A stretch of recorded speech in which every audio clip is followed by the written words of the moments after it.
If more of you supported the show, I'd be less sick of podcasts. The blah blah blah. Sending out good vibes. And the blah blah blah. Good vibes.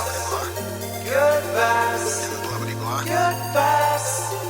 Good vibes. 108 breaths of deep gratitude and prayers for guidance and protection. And put on a didgeridoo and shamanic drumming track. Shivers or vibrations and stuff like that.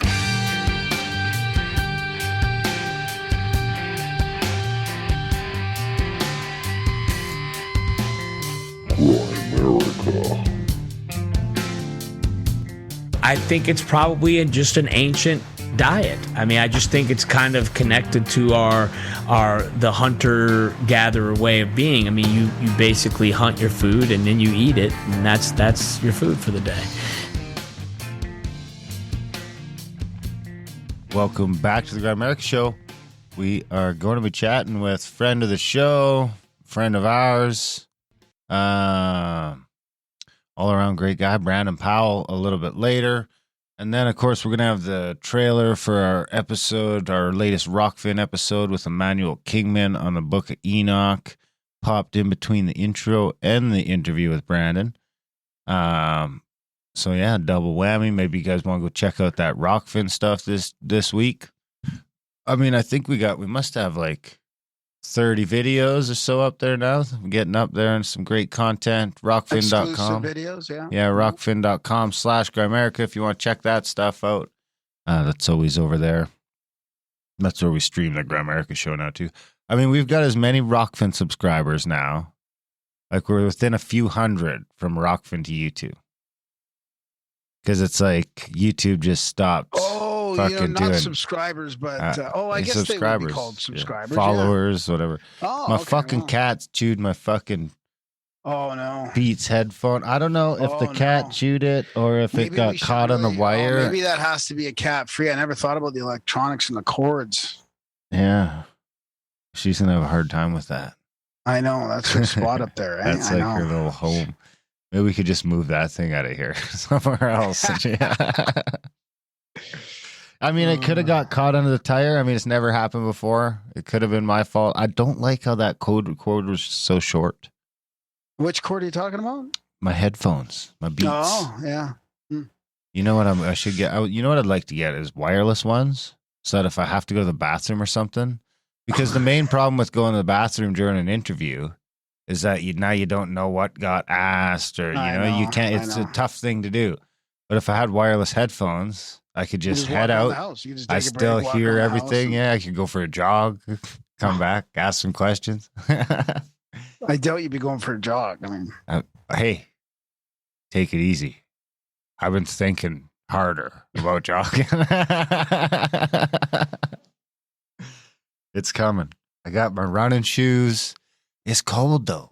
well, I've been breathing Good for you, man. Me too. since this interview with Brandon. I mean, I did start. Oh, you've been doing breath work? Yeah, I've been doing breath work again, and I think it's helping the lungs. I mean, I'm still this post-COVID lung bullshit, so we'll see. I can really tell when I'm narrating that I have to take all these breaks. I just can't keep going. It's the weirdest fucking thing. It's not even like because I'm not really exercising yet. But I mean, I am exercising a little bit today too. But anyways, and I'm also following sort of like this protocol from a listener who sent in some stuff to do like a niacin flush with some breath work, crossing your arms, and going to the left, to the right, and on your back and on your chest. So I've been doing that. That seems to be helping as well. So I'm gonna try and get back in shape over the winter. Yeah, 3 times a week.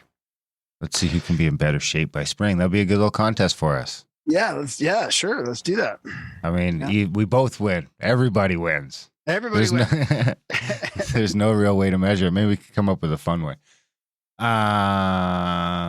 So yeah, great show with Brandon. I don't do as much of the breath work as I should. I have trouble, it's just take that 20 minutes and breathe. I have been trying to focus on maybe breathing a little deeper here and there. I used to have that breathe deep reminder on my phone, and then of course, it comes up so often I just ignore it. I mean, for years, like thousands of times it popped up on my phone and I just ignored it. But it was trying to tell me to just take a moment and breathe deep, like just consciously breathe a little deeper instead of this shallow little breathing that I do all day long. I really just breathe shallowly all day. Yeah, you don't do that. You don't want to get stuck with the long COVID either. I mean, I was reading a story of the long COVID people, and you don't want to be in the group of those people. No. I'm going to take care of this right away here. You don't want to be stuck with those people. They seem like some real complainers. He also suggested, and I should have bought a nebulizer a long time ago. I mean, I bought one of those Vicks vapor things, but that doesn't do the same thing. So he says I should be nebulizing hydrogen peroxide 3 or 4 times a day as well. I should have bought one a long time ago. But what's a nebulizer? Yeah, but I will do that. What's a nebulizer? It just it turns the hydrogen peroxide in the water into like a fine gas or mist or whatever. Oh, nice. I see they came out with a camera that you could put on your gun now. Clamps right to the barrel. And what's that for? It's got a little dot kind of where you're pointing in the video. And so that if you're like you duck of a hunting, nebulizer or just random it's thoughts. so you mean this is to take like videos and stuff? Yeah. When you can put on your shotgun when you're duck hunting, or like so it would video whatever you're shooting. Oh my God. Commies. What don't say that. That gets canceled. Canceled. I'm not that was a joke. Not advocating anyone hunt anyone else.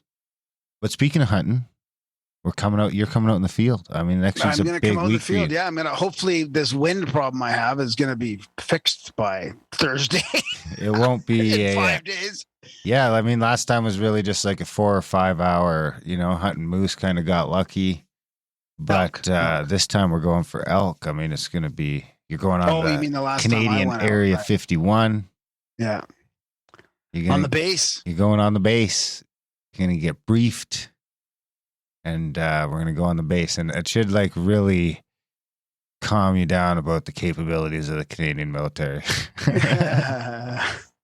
And we're going to stay over a few days. So hopefully we'll come up with some nice bonus content or some extra content.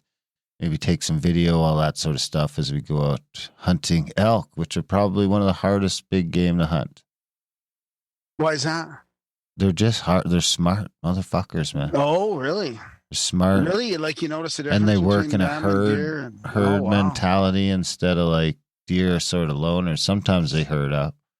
Oh, So, I but see. elk So really if herd you up sh- into if you big scare herds. one, then the whole herd finds out. They got sentinels and stuff Wow, really? watching eh? for you. Yeah. Wow. They say if a female elk grows to be 8 years old, she'll never get killed by anything. She'll die at old age. Oh my Because they're God. so smart and cautious and yeah. That's fascinating. Yeah, so I mean the thing is there's just so many of them out there. And everyone's shooting at them or chasing them around, so they're moving around quite a bit. So it's an interesting time. We'll definitely see a bunch of elk, I'm sure. Are we going to see other hunters and stuff too? Like, do you have to be careful? I mean, is this dangerous? Oh, it's super dangerous. You could get shot for sure. Oh my God. We have to wear Do we have like orange. flak jackets or anything like that? Or no, what? I have an orange hoodie for you. It'll be An fine. orange hoodie. Yeah, you just have to wear an orange shirt. People are extra careful about what they're shooting at on a base. So, do the elk see orange instead of the camel? Like, does that? Well, you're kind of using the hills and stuff more than the like walking Then- up to them camouflage. I mean, it's not like Right, fucking right. Predator. Right. So, I mean, you can do that. It kind of, even the ducks, man. Ducks, you got to hide out or they'll fucking see your ass. The elk are even more No matter so. what you're wearing, basically, whether Yeah. you're wearing orange or so orange, like they're gonna notice you whether you're wearing orange or not. Yeah, we'll be trying to cut them off or hide out and wait for them. If you're wearing orange and you're not moving, I mean, you got to think the prairie colors are a lot, not like green. There are a lot of yellows, whites, orange, Yeah. I'm sure. If you're not moving, like if you get hunched into a spot, they'll walk by you if you're not moving within a couple Right, hundred right. yards. Right. I'm pretty comfortable out to 300 or 400 yards. So, Really? Jesus. and then the work You've begins. come But a yeah, long you're way, gonna do a you've lot of come a long walking. way in like less than 2 years, really, with your hunting. I think it's been less than 2 years, right? It's probably been a year, probably 2 years this winter, right? Oh, I got some great recipes going too. By next year, I'll be on to full wild meat. And now they don't let me in restaurants and stuff, so that just makes it easier. Yeah. Eat wild meat all the time. Speaking of that, I do have some listener emails from Alberta that I saved from last week. Oh boy. And also got a project operation lined up. And I got a quote from a book that I'm narrating right now. Oops. What are you narrating these days? Manly P. Hall's What the Ancient Wisdom Expects of Its Disciples, a study concerning the mystery schools. So far, it's one of my favorites. I mean, it's a tiny book. It'll be a quick read. I'm about halfway through. It's fantastic. Hey, you didn't send me the e-version of that other book yet. No, I know. It's coming. Okay. I don't know if there is one. We might have to copy it and make our own. That's fine.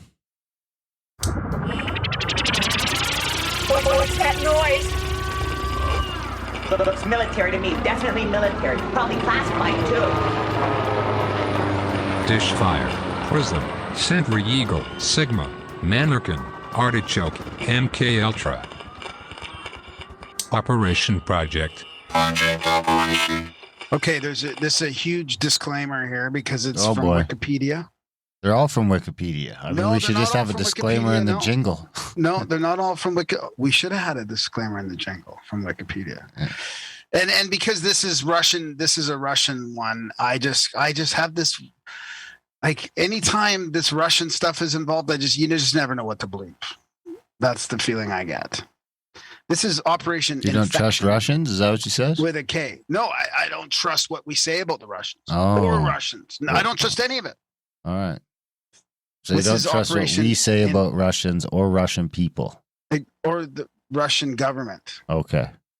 You do trust Russian Or people? Some Russians. Well, no, not really. Not No? as much. Neither, no. Just because they're Russian or? Well, no, because, cheating and lying is sometimes part of just regular life for them, Wow. GrammarAmerica.com. People grow up in different cultures and it's okay to do that, right? You can cheat to get ahead and it's just normal. And that's not the Western when- culture. It's a little more I feel like covert, we're at the head of that snake. No, I know. Well, it's just, it's all a mess. It's all a big mess. It's all right. Let's just get you out of this hole before you keep taking yourself deeper. This is Operation Infection with a K. That's With a K. INFEKTION. About COVID. Well, no. But Infection 2, the next operation might be. So Operation Infection was the popular name given to an active measured disinformation campaign run by the KGB in the 80s. Okay, get this. To plant the idea that the United States had invented. Now you're going to understand why I don't buy this. So super huge grain of salt on this whole thing from my intuition. Wow. I mean, I just got to say, going into this, if you don't buy this, I mean, I have real concerns for that. I'm excited. It excites me that I mean, because I've yet to find stuff that you don't buy other than like evolution and stuff. So this campaign was run by the KGB in the 80s to plant the idea that the United States had invented HIV/AIDS as part of a biological weapons research project at Fort Detrick, Maryland. So historian Thomas Bogart, oh my God, I mean, that couldn't be any better. Tommy Bogart popularized the code name Infection based on the claims of former East German Ministry of State Security, Stasi, officer Gunter Bonesack. Gunter Bonesack? What's funny about that? Claimed, I don't know. It's just Gunter Bonesack. It's not as good as Who Mike claimed- Hawk. Who claimed that the Stasi code name for the campaign was either Infection or perhaps also Vorwärts 2, Forward 2. However, historians Christopher Naring and Douglas Savage found in the former Stasi and Bulgarian state security archives materials that prove the actual Stasi code name for the AIDS disinformation campaign was Operation Denver. The operation involved an extraordinary amount of effort funding radio programs, courting journalists, distributing would-be scientific studies, according to journalist Joshua Yaffa, and even became the subject of a report by Dan Rather on the CBS Evening News. According to the U.S. Department of State, the Soviet Union used the campaign to undermine the state's credibility, foster anti-Americanism, isolate America abroad, and create tensions between host countries and the U.S. over the presence of American military bases, which were often portrayed as the cause of AIDS outbreaks in local populations. The U.S. State Department analysts also claim that another reason the Soviet Union promoted the AIDS disinformation, I can't believe this, may have been its attempt to distract international attention away from its own offensive biological weapon program, which was monitored for decades, they say. The report posits that the operation may have been partly in retaliation for American accusations that the Soviets used chemical weapons in Southeast Asia, later dubbed the Yellow Rain Incident. Speaking of AIDS, did Fauci like torture some puppies or some shit? Yeah, I think so. Damn, man. Yeah. That's not the worst of it. They just put the dog one out there to get everybody upset, but there's other creepier ones. Way creepier, dude. Creepier than letting bugs eat dogs' faces off? It's not Fauci. I don't think it's his organization. I mean, I'm sure he knows about it. I think he's the dude who signs off on all the funding. Yeah, well, exactly. So we should get some funding. I mean, I could torture some shit. What we could do? I don't like. I mean, my conscience is a little. I don't think I could torture like animals, humans, but maybe bugs. I could squish some bugs, or like, you know, maybe put some shit on some cockroaches. You know, the bug craze, right? I mean, we could do some experiments on making food from bugs. Oh, dude, we could get money from everybody if we we should have a bug business, a bug food business. It's hard to get bugs in the winter. This is the future, dude. This is the future. Bug farms. But we got to get it all in the summer because it's hard to get bugs in the winter. Yeah. Make a bug. Oh, that'd be the worst business ever. Imagine running a bug farm so people could just crush them down and eat them in their salad and shit. But when those fish flies are in season and shit, man, we could stock up. Did I ever tell you I had a buddy named Mike Hunt?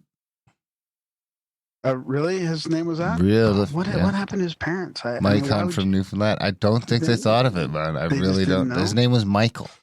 Michael. I mean, it was funny because whenever he had to like, someone asked him his name in any sort of like professional context, he'd be like, Michael Hunt. But everyone else, it's Mike. Call me Mike. Call me Mike. Call me Mike. Till his last name's involved. It's call me Michael, motherfucker.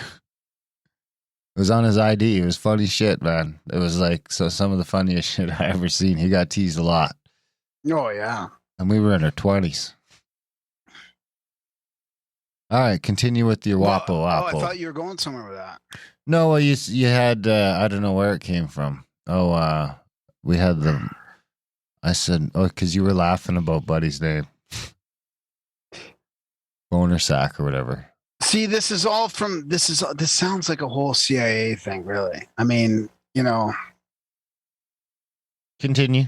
This is the perfect disinformation thing, right? You know, You're too far Russians are saying that it was created in Fort Detrick, so that's just false, right? Even though it probably was. Are you bailing on this? So this is a pretty big. No, I'm not. I'm just figuring out how far to go on this. This is a pretty big Wikipedia article. It talks about the story, genesis, and progression. It talks about how, you know, the mysterious disease was believed to be the results of the Pentagon's experiments to develop new and dangerous biological weapons, and implicated the CDC scientists sent to Africa and Latin America to find dangerous viruses alien to Asia and Europe. I mean, then they get into the Stasi involvement in the disinformation campaign.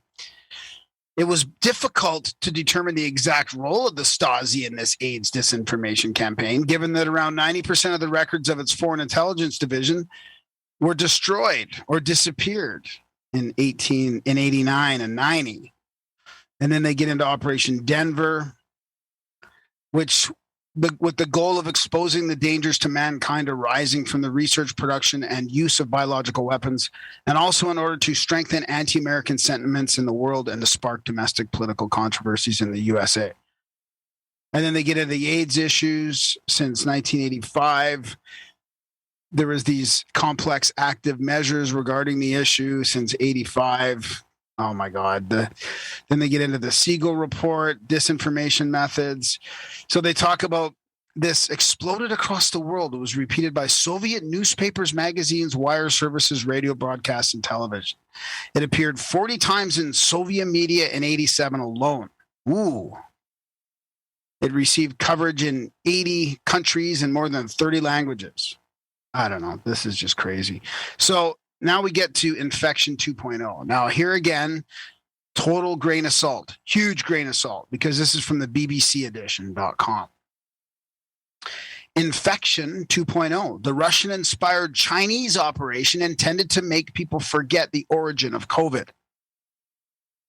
So they're saying here, press conference in parallel with the joint study between the WHO and China in a hotel in Wuhan, February 9th, 2021, Reuters. So they're saying that the COVID-19, a formidable propaganda accelerator for Beijing, the global health fight initiated since 2020 is an opportunity to perfect disinformation tools directly inspired by Russian methods. It demonstrates the Strategic Research Institute of the Military School in its study of operations of influence of China forthcoming. So one of these major operations seeks to make people forget the Chinese origin of the coronavirus by locating it in the United States, in the military base of Fort Detrick. I keep saying Detrick. It's just Detrick, right? Its initial scheme mimicked that of infection, the KGB's 83 campaign to accuse America of spreading AIDS, renamed Infection 2.0 by Paul Sharon, the ISRAM specialist. It has already been mentioned by the world, but clear up crucial details. So he's talking about how China toughens global war of influence. Resurgence cannot be ruled out. The infection still lives on. His thesis was, let me just skip through here. So they're talking about how this was relayed by Chinese government officials and its diplomats. Infection 2.0 bounces back on statements from serious figures who, by using the conditional on the origin of the COVID, despite themselves, provide the elements of veracity necessary for the operation.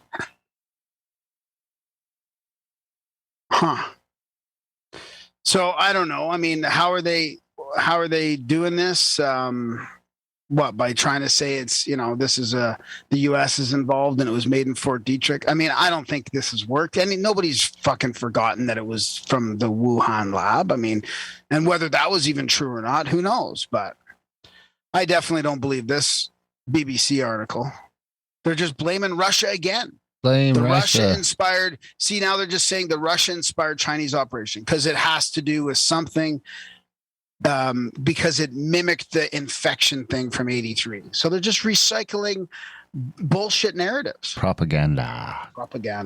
There you have it. There you have it. Graham Dunlop's Search for Truth. By the way, I do have a correction from the last episode where I said some listeners sent us in the Graham Dunlop's Search for God. It was Graham, of course, Graham from UK Graham. Gainsford. Yeah. So shout out to him. Sorry for equating you to the somebodies. All right, let's go to your COVID feedback, and then we'll jump into the. Or do you want to save that for next week? No, we'll do that. We'll do both. Okay. And now another edition of the Grimerican Goodies by the people, for the people. So this was just a couple. It's funny how sometimes we almost get more feedback from being on the Union or the Unwanted, which obviously means the Union's probably getting some play out there. But every few weeks or a couple weeks, there's a Union or the Unwanted. Sometimes me and or Darren are on it. Check out the Union and Unwanted. It's put together by like Charlie, Ricky, Sam, and Mike from OBDM. Anyways, so I was on and I was kind of I don't know if I was like, I seem to have lost my patience since COVID, honestly. And I don't know, like I'm trying to deal with it sort of in my personal life, but maybe, and I also seem to be kind of like, I don't know. I don't know if I'd say I was negative on this, but I was really pushing back on like, it was weird hearing the guys in the US say, "Oh, this whole thing's falling apart," da da da da da. And then in Canada, it seemed like to me, I mean, there might be some evidence of that, but for the most part, we're way, way past where they are. We're way past it. Anyways, hey, bro, been listening to the Union of the Unwanted pod since its inception. On the last episode, I felt everything you were saying before you were even saying it. I feel like Canada is so lost, man. I have trouble even talking about the VAXX with a lot of people because they all jumped right in. And it's this mentality that I run into that no one cares or they're too cool for what's happening. My mother has lost a lot of her friends over it. She's gone down the rabbit hole. The boomers are so fucking gone. It's unbelievable. My dad got a booster shot last week. That being said, it's a great opportunity to meet like-minded people like me and my family has, which has been a positive. But I've always said long before COVID, Canada was prime for a takeover. Things were too lax for too long, and it sucks because Canadians are awesome people, but so disappointing lately. Forming communities as much as possible, going to the legislature every weekend, but in the back of my mind, I'm thinking I got to cut bait at some point. I don't even think we would have more fight than Australia, to be honest. We've never been tested and we're inherently compliant, so I don't know. I got money saved up and I'm really thinking about GTFOH. How about you? Now, the other email is quite different, actually. It's almost the opposite. Hi, Graham. Just listened to the Union of the Unwanted episode. Just wanted to add another person that you know of that is unjabbed.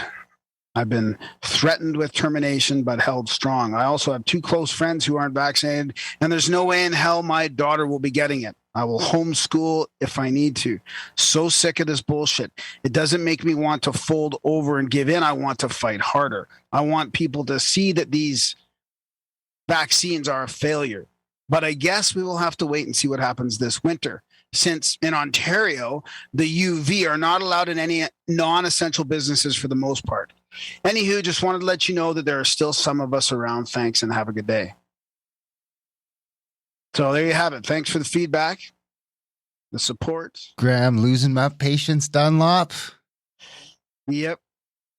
You know what it is you don't have you used to have a lose your patience outlet, and now you're not there anymore. You had a real patience test every day. Yeah, but it's honestly, it's got something to do with COVID. I'm blaming fucking the COVID disease. Yeah. Not the vax mandate and everything else.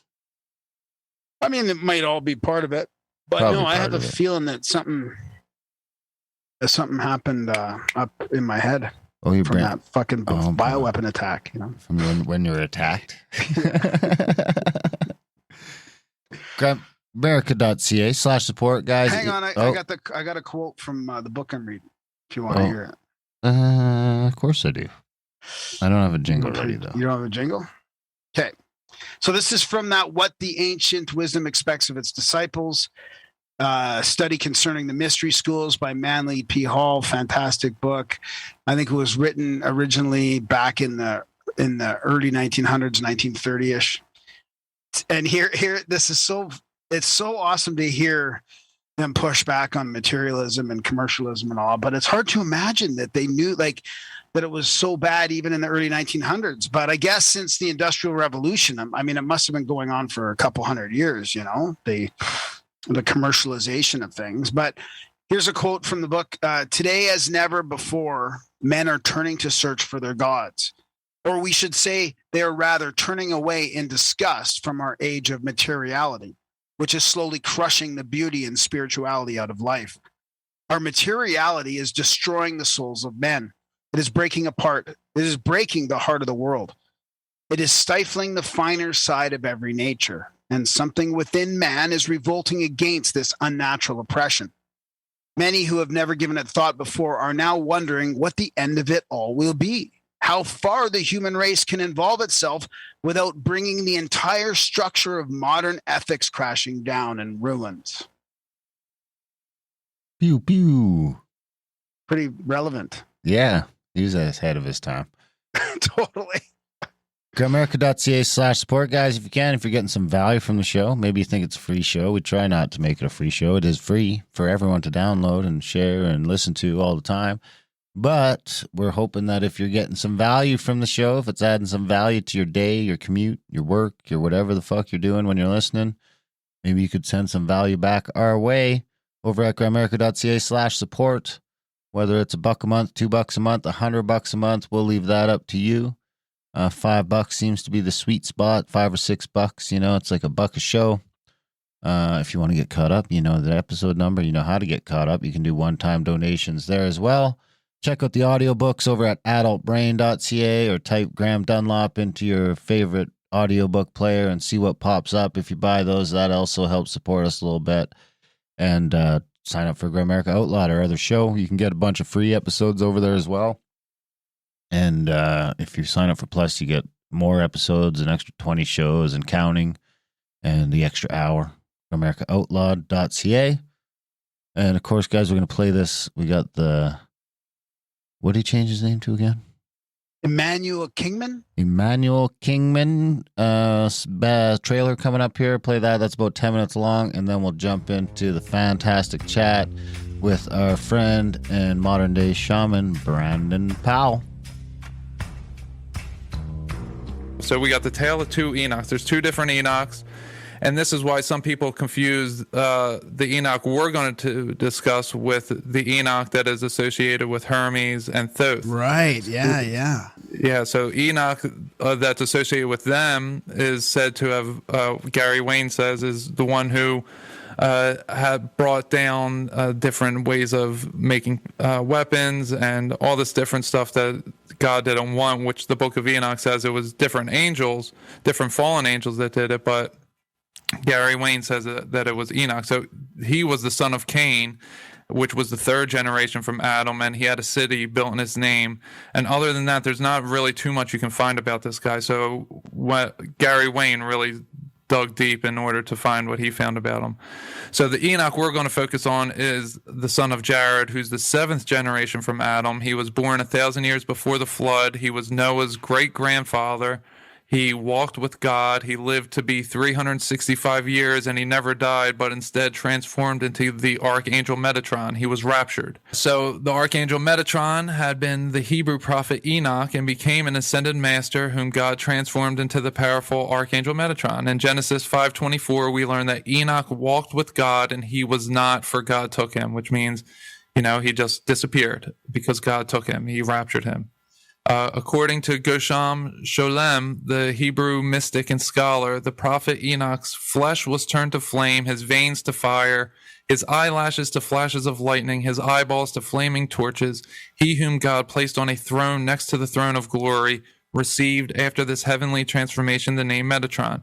So what this is describing... That sounds great. I mean, where do I sign up? Yeah, well, you have to love God and serve God. And the book of Enoch is mentioned... referenced by the Bible directly in the books of Jude, Peter, Luke, Matthew, John. There's direct parallels with the book of Genesis. And Jesus often spoke using quotes from the book of Enoch are very similar to, like the Son of Man, the elect one, the righteous one, and the Lord of Spirits are all words that are used in the Bible and the book of Enoch. And the book of Enoch is older. Wow. The book of Enoch is the oldest book of any canonical Bible, and which the Ethiopia is the only one that has it in its canon still. So it's not that Jesus and Enoch are the same person or that Enoch is another version of Jesus. It's just that when they were men, humans just like us, they tapped into God by being doing the things that their conscience would drive them to do, to be good people in that sense. Enlightenment. And that's what it drove them to enlightenment. Yeah. So they were talking about the same stuff. And I've been studying Tartaria lately, so I threw this in here that there's some connections with the book of Enoch. And Enoch 1:6, right in the beginning, he says, "And the high mountains will be shaken, and the high hills shall be made low, and shall melt like wax before the flame." So, mud floods. That's what it's saying. It's going to be for a reset. It's going to be made like wax before the flame. And Uriel, who's one of the holy angels, who is over the world and over Tartarus. So that's his position in the sky. This is said in Enoch 22. It all goes back to the fallen angels, wanting the power of God. Wow. And that's what they did with the psychedelics. They tricked humanity. And so with duality, it's not a thing that needs to actually exist. If we had the sun always in our sky, we would just grow larger. The darkness actually keeps us from growing and expanding. So then we have the angels, and here we have the different names of angels that are mentioned, and we have the different types of angels that are mentioned.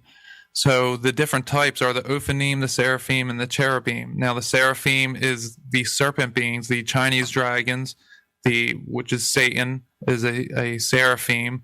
The angel of light, as they call Lucifer, may not have come in the form of a human-looking angel. Maybe it was more of one of these other guys. The Ophanim are the highest order of the angels, and they're the closest to God. They're like the protectors of God. And the cherubim, they're the four-faced angels. One's a human, one's an eagle, one's an ox, and one is a lion. He was describing a four-sided figure, and he says that there's a firmament going all the way up it, and that there's a space missing in between, and then there's something, there's the abyss, and then so the abyss would be that gap between the eye of the pyramid and the capstone and then the holy place where the Holy One dwells is up here, which is the all-seeing eye. The Carrington event, and my firm belief, is because we're electrical beings in an electrical universe, is that is when Satan was loosed upon the earth, as described in the Bible.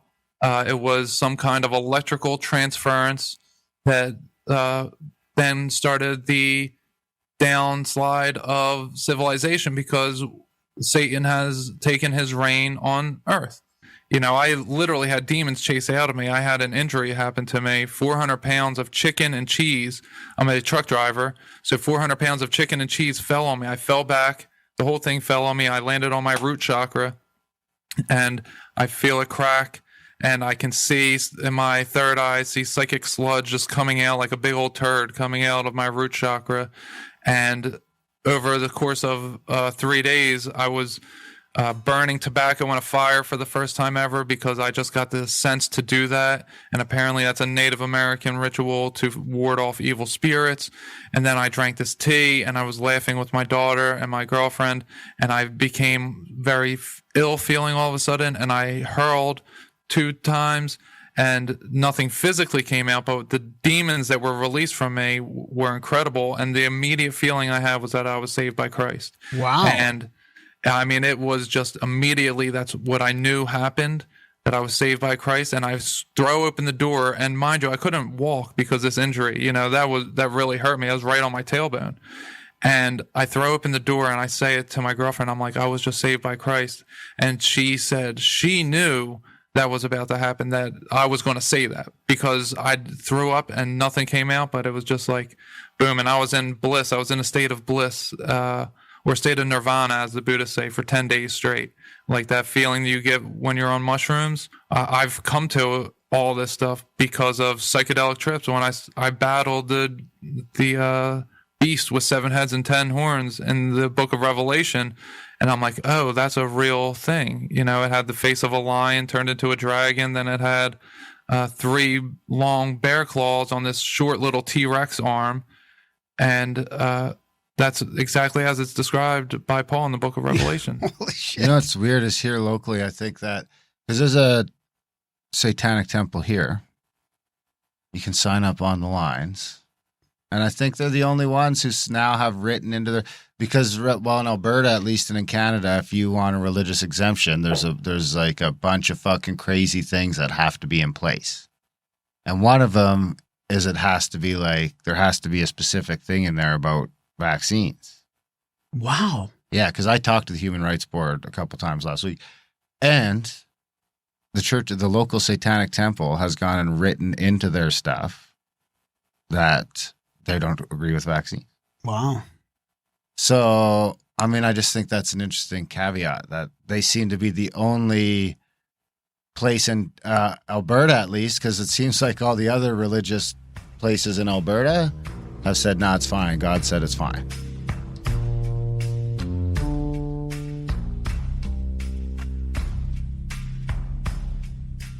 All right, let's go, Brandon Powell. How are you? Good, man. LGBT. Oh, I don't know that one. Actually, Well, I saw you liked that, and I was trying to figure out what it was today. LGBT? Yeah. Let's go, Brandon Powell. Oh, I see. Okay. I saw one with more letters, and I was trying to figure out what it was. Oh, you could go LGBTFBJ. Oh, that's what it was, right? That's the one. Yeah. So, yeah, we were just talking about how you haven't been on by yourself in a couple years, I believe, and you've been to most of our contact at the cabin. So it's nice to talk to you without a bunch of other people on a round table or something like that. And yeah, so thanks for joining us again.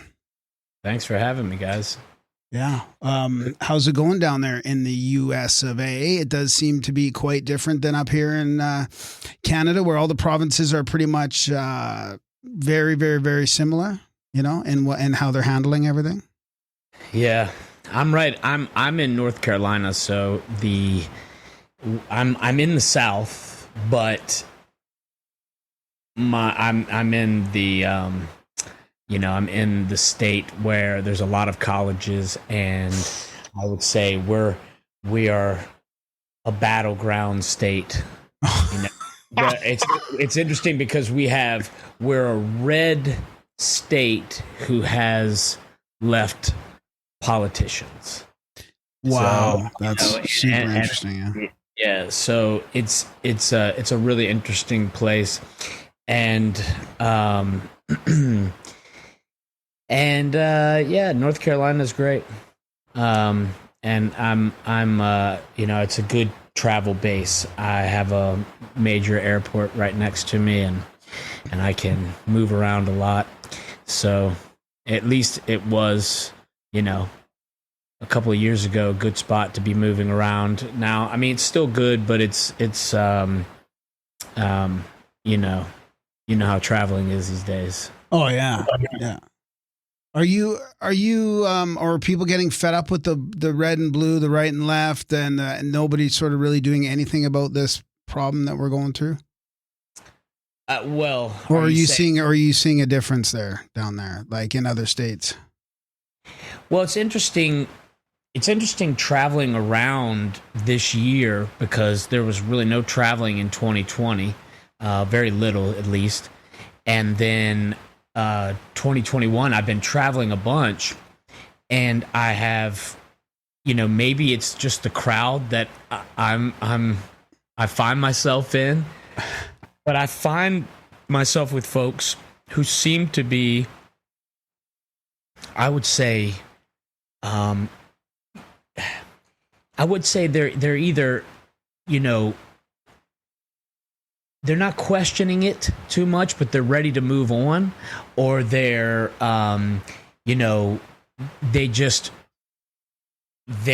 have a good, strong opinion.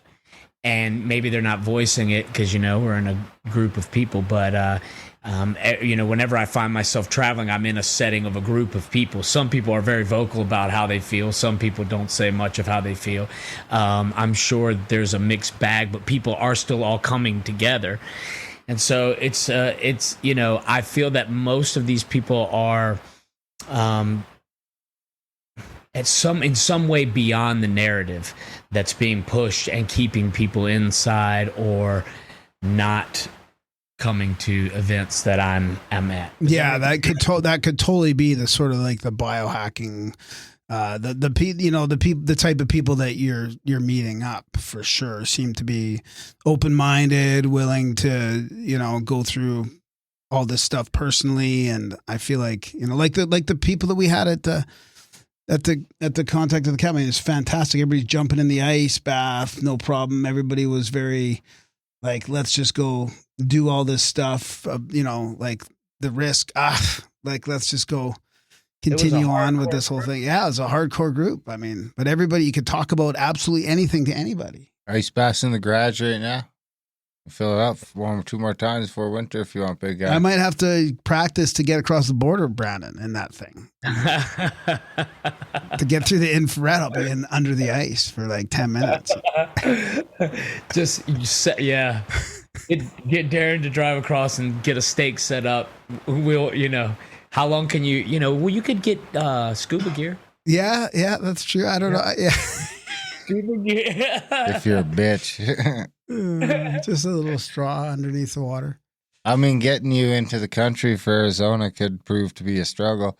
But I mean, if you get over your thing about lying to government, then it'll be okay. Well, it's different lying to the American government. I mean, that's risky, right? You don't want to be. I don't want to be like banned from the U.S. for life. I mean, I don't even want to lie to the Canadian government either, because it's kind of taking you out of the fight in a way if you fake your way through this. Out of the fight. Yeah. I'll just stay home. Just stay home. In the fight. Well, definitely. Where's my phone? So, did you have fun in Washington? I did have fun in Washington. Even though you got the COVID? Yeah. I was one of the lucky, what was it, like 21, 22 people? It was a few. There's a couple dozen or two. Yeah. Beyond that, it was a great time, man. And it was cool to see people taking on so much. I mean, there was so much activity. I mean, those were busy, full days of sightseeing, exploring, hiking, breathing, cliff jumping, food eating, ice bath taking. It was a lot of fun. There was a lot going on.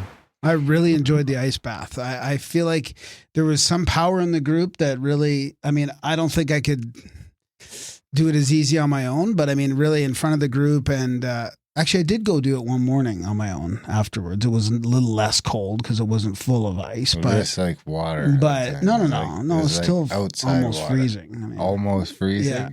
But I mean, people were just braving it and just jumping right in. I mean, do you find that a lot in your groups when you get into the ice baths, that people kind of get brave in front of the group and they just go for it, or?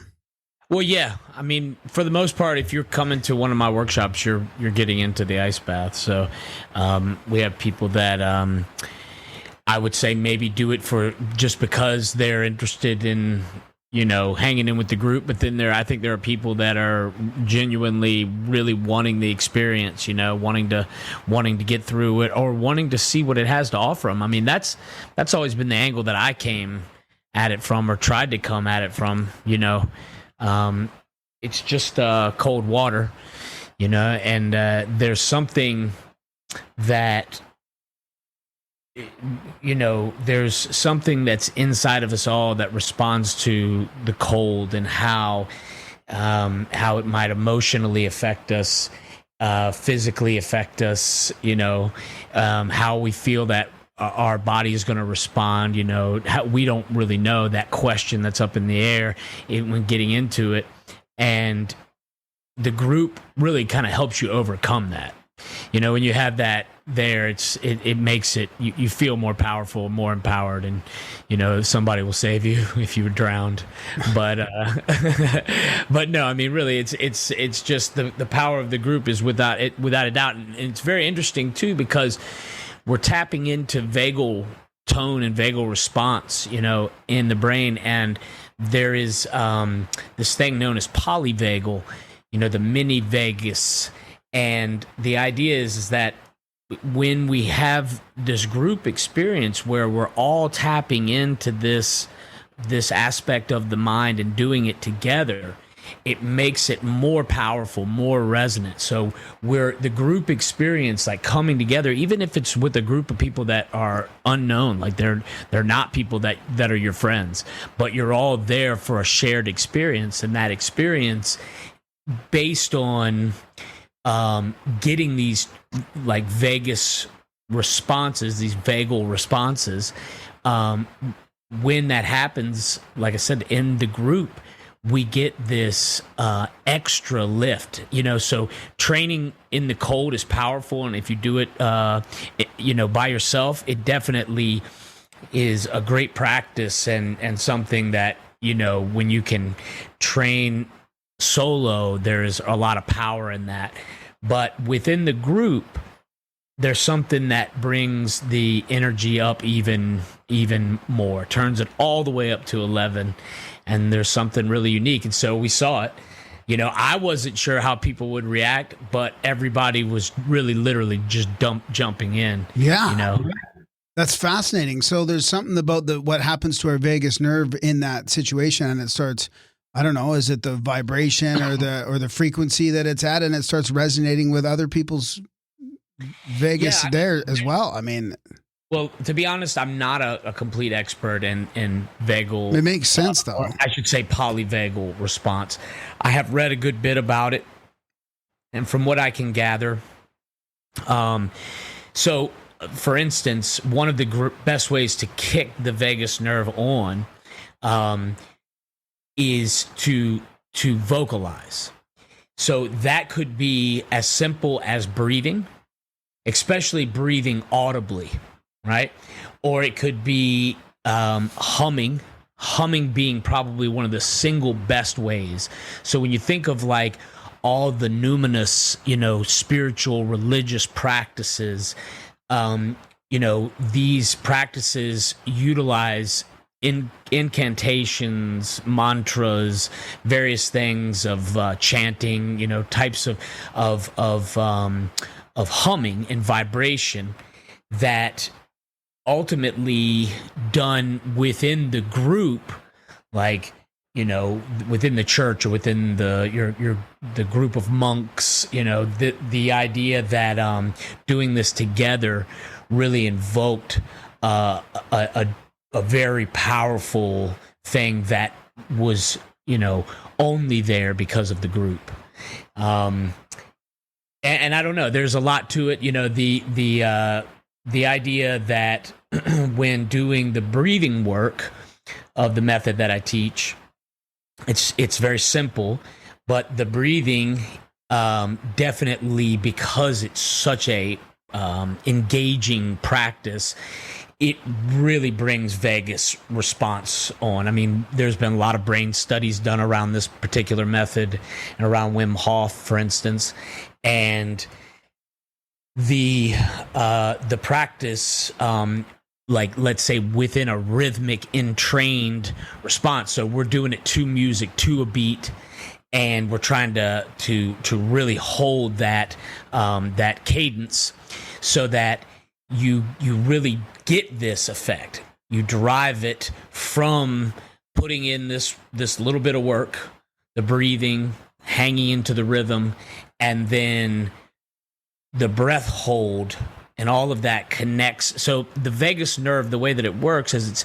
it's creating this conversation from our viscera, our organs, and our brain, and it's literally massaged and activated through the diaphragm. So the diaphragm, which is our major breathing muscle, obviously, the diaphragm, as you exhale, it massages the organ and essentially kicks it on. So it turns it on, and the organ, or I should say the nerve, connects the brains and the viscera, as I was saying, and it creates this conversation, this interoceptive, meaning like silent or unconscious conversation between the two. And, it's what's informing everything from our heartbeat to the way we make eye contact. If you think about anything survival oriented is connected to the vagus nerve. So, we're exercising these, or recruiting even these ancient aspects of our physiology.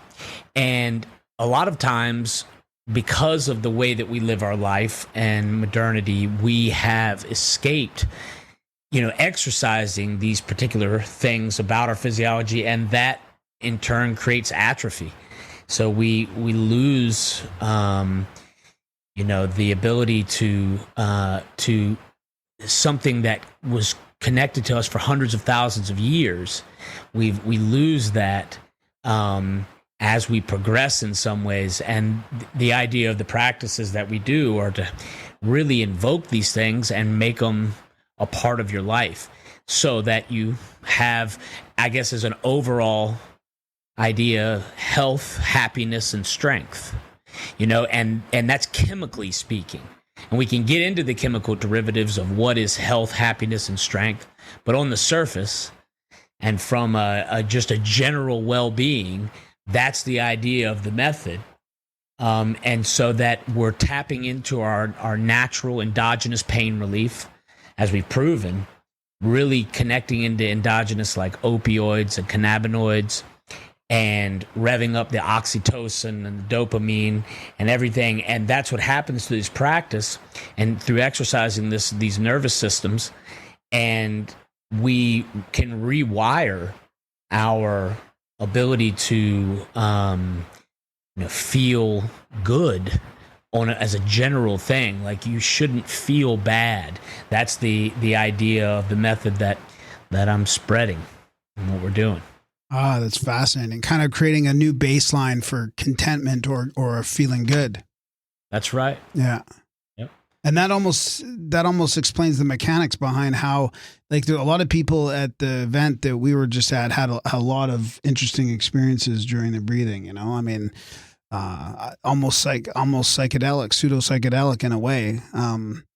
I mean, I remember. Well, I think it is psychedelic. I mean, we are taking advantage of endogenous things. For instance, DMT. We always kind of joked about DMT being an aspect of the breath work, but we've pretty much proven it at this point. I mean, there have been a lot of studies done on it.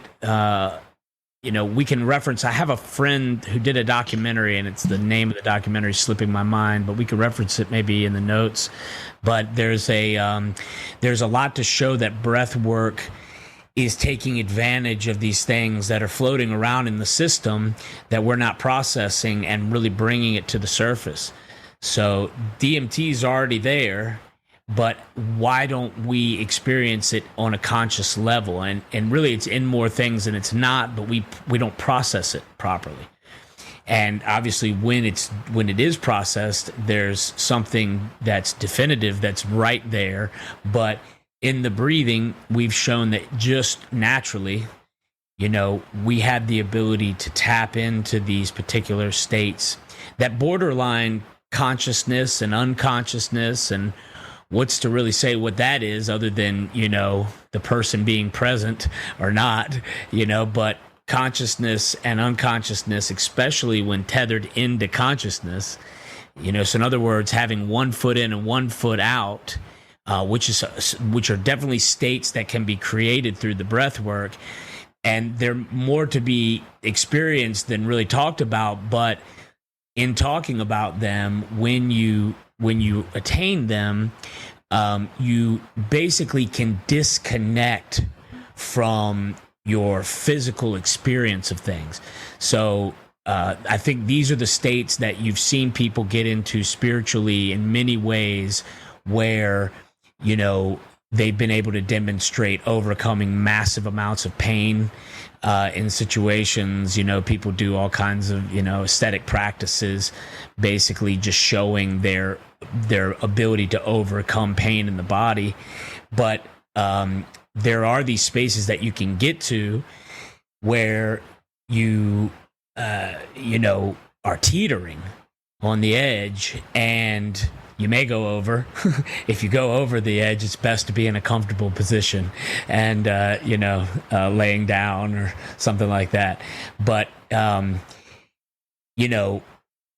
we've witnessed, like, in great spiritual protests, like monks in self-immolation, where they burn themselves in protest and maintain posture and, decorum and some kind of ability to withstand the physical pain all the way through the process of burning up. And there are just some really interesting states that our consciousness can shift into while still being present, and the practice that we're definitely playing within those realms within the practice that we do.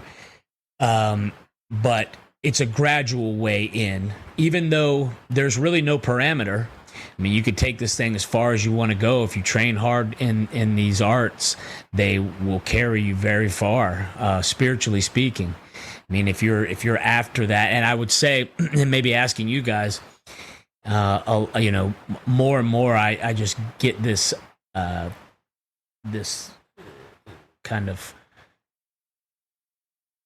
reference to these experiences being spiritual. Yeah.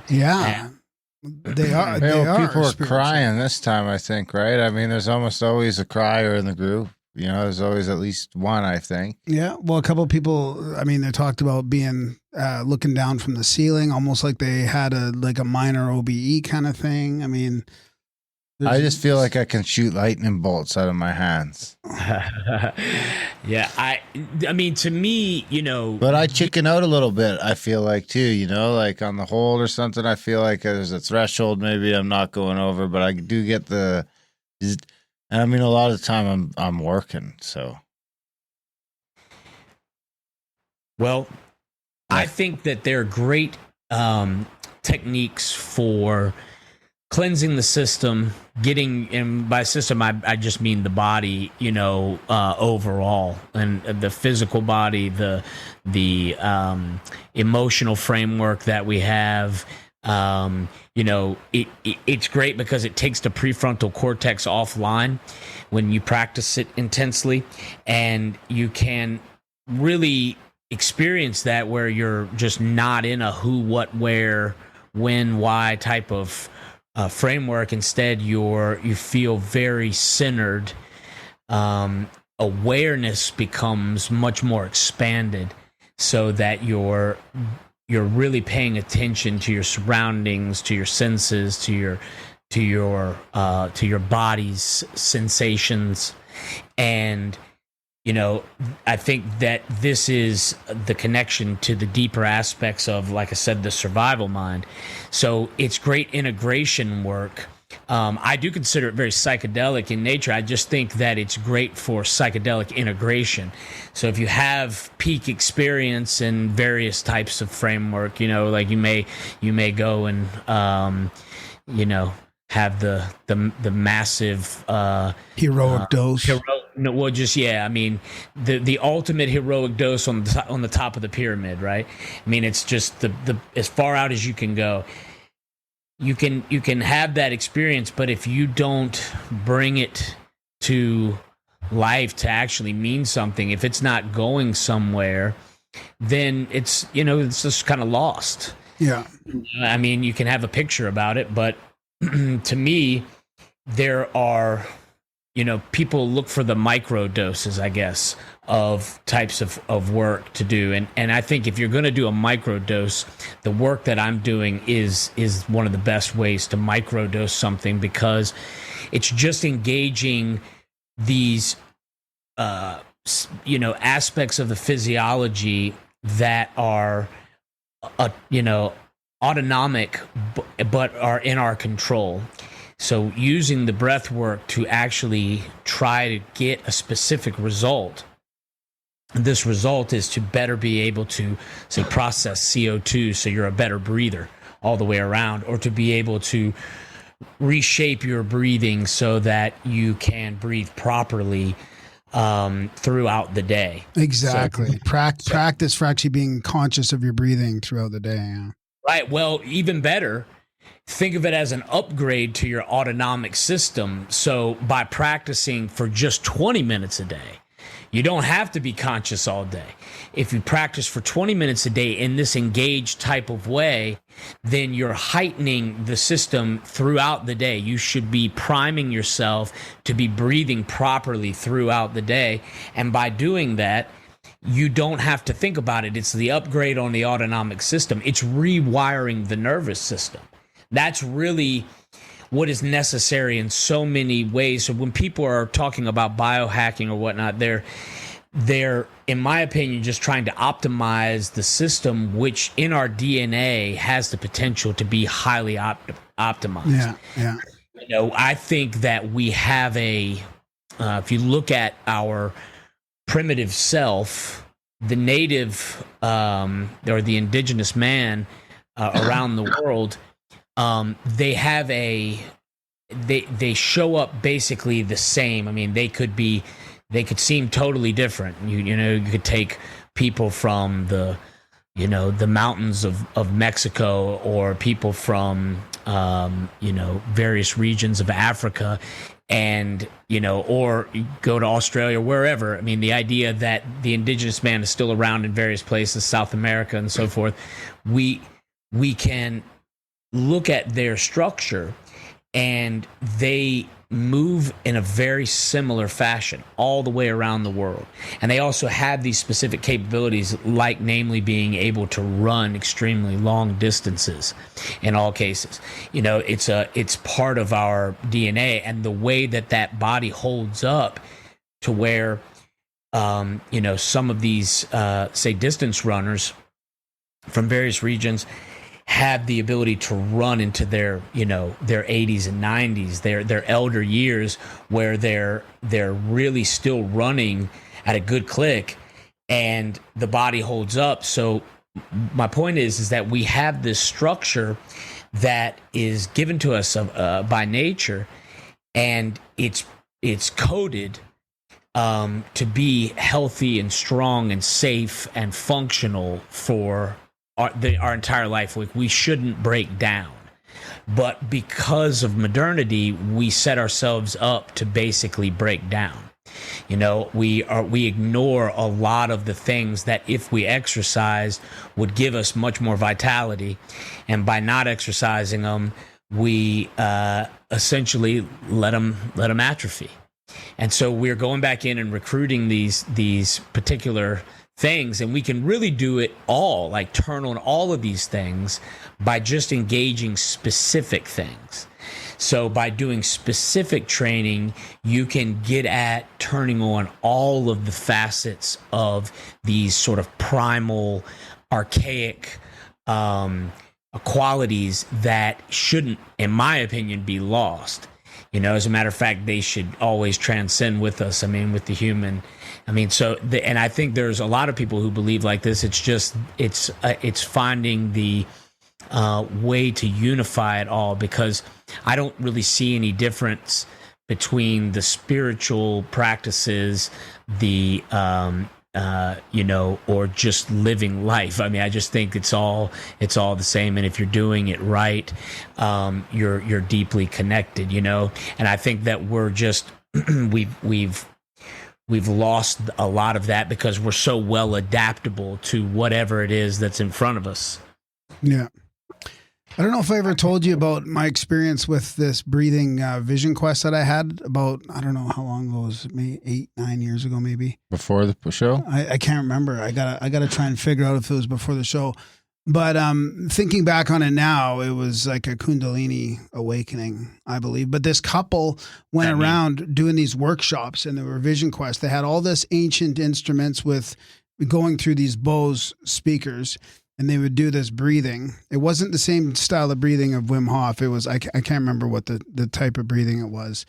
It was like you kind of breathe in and then in again or something like that, and you keep repeating that, and that would cause, obviously, different types of sensations. But they also had this like crystal healing, hands-on healing, and this guy with a didgeridoo was helping them out, and we were in this breathing session, this vision, they called it a vision quest. Some people would have crazy experiences. Mine was more physical, but this guy literally popped my root chakra with a didgeridoo. Like, I felt it. Literally? Felt it. Yeah. Start vibrating and spinning. And I was like, holy fuck. Like, I always sort of believed in these energy centers, these chakras, but to actually physically feel it. And that started going up through the next two chakras, like the sacral and the solar plexus. And I don't know if this was just coincidental timing or not, but she came around with this crystal and popped it into the top of my head.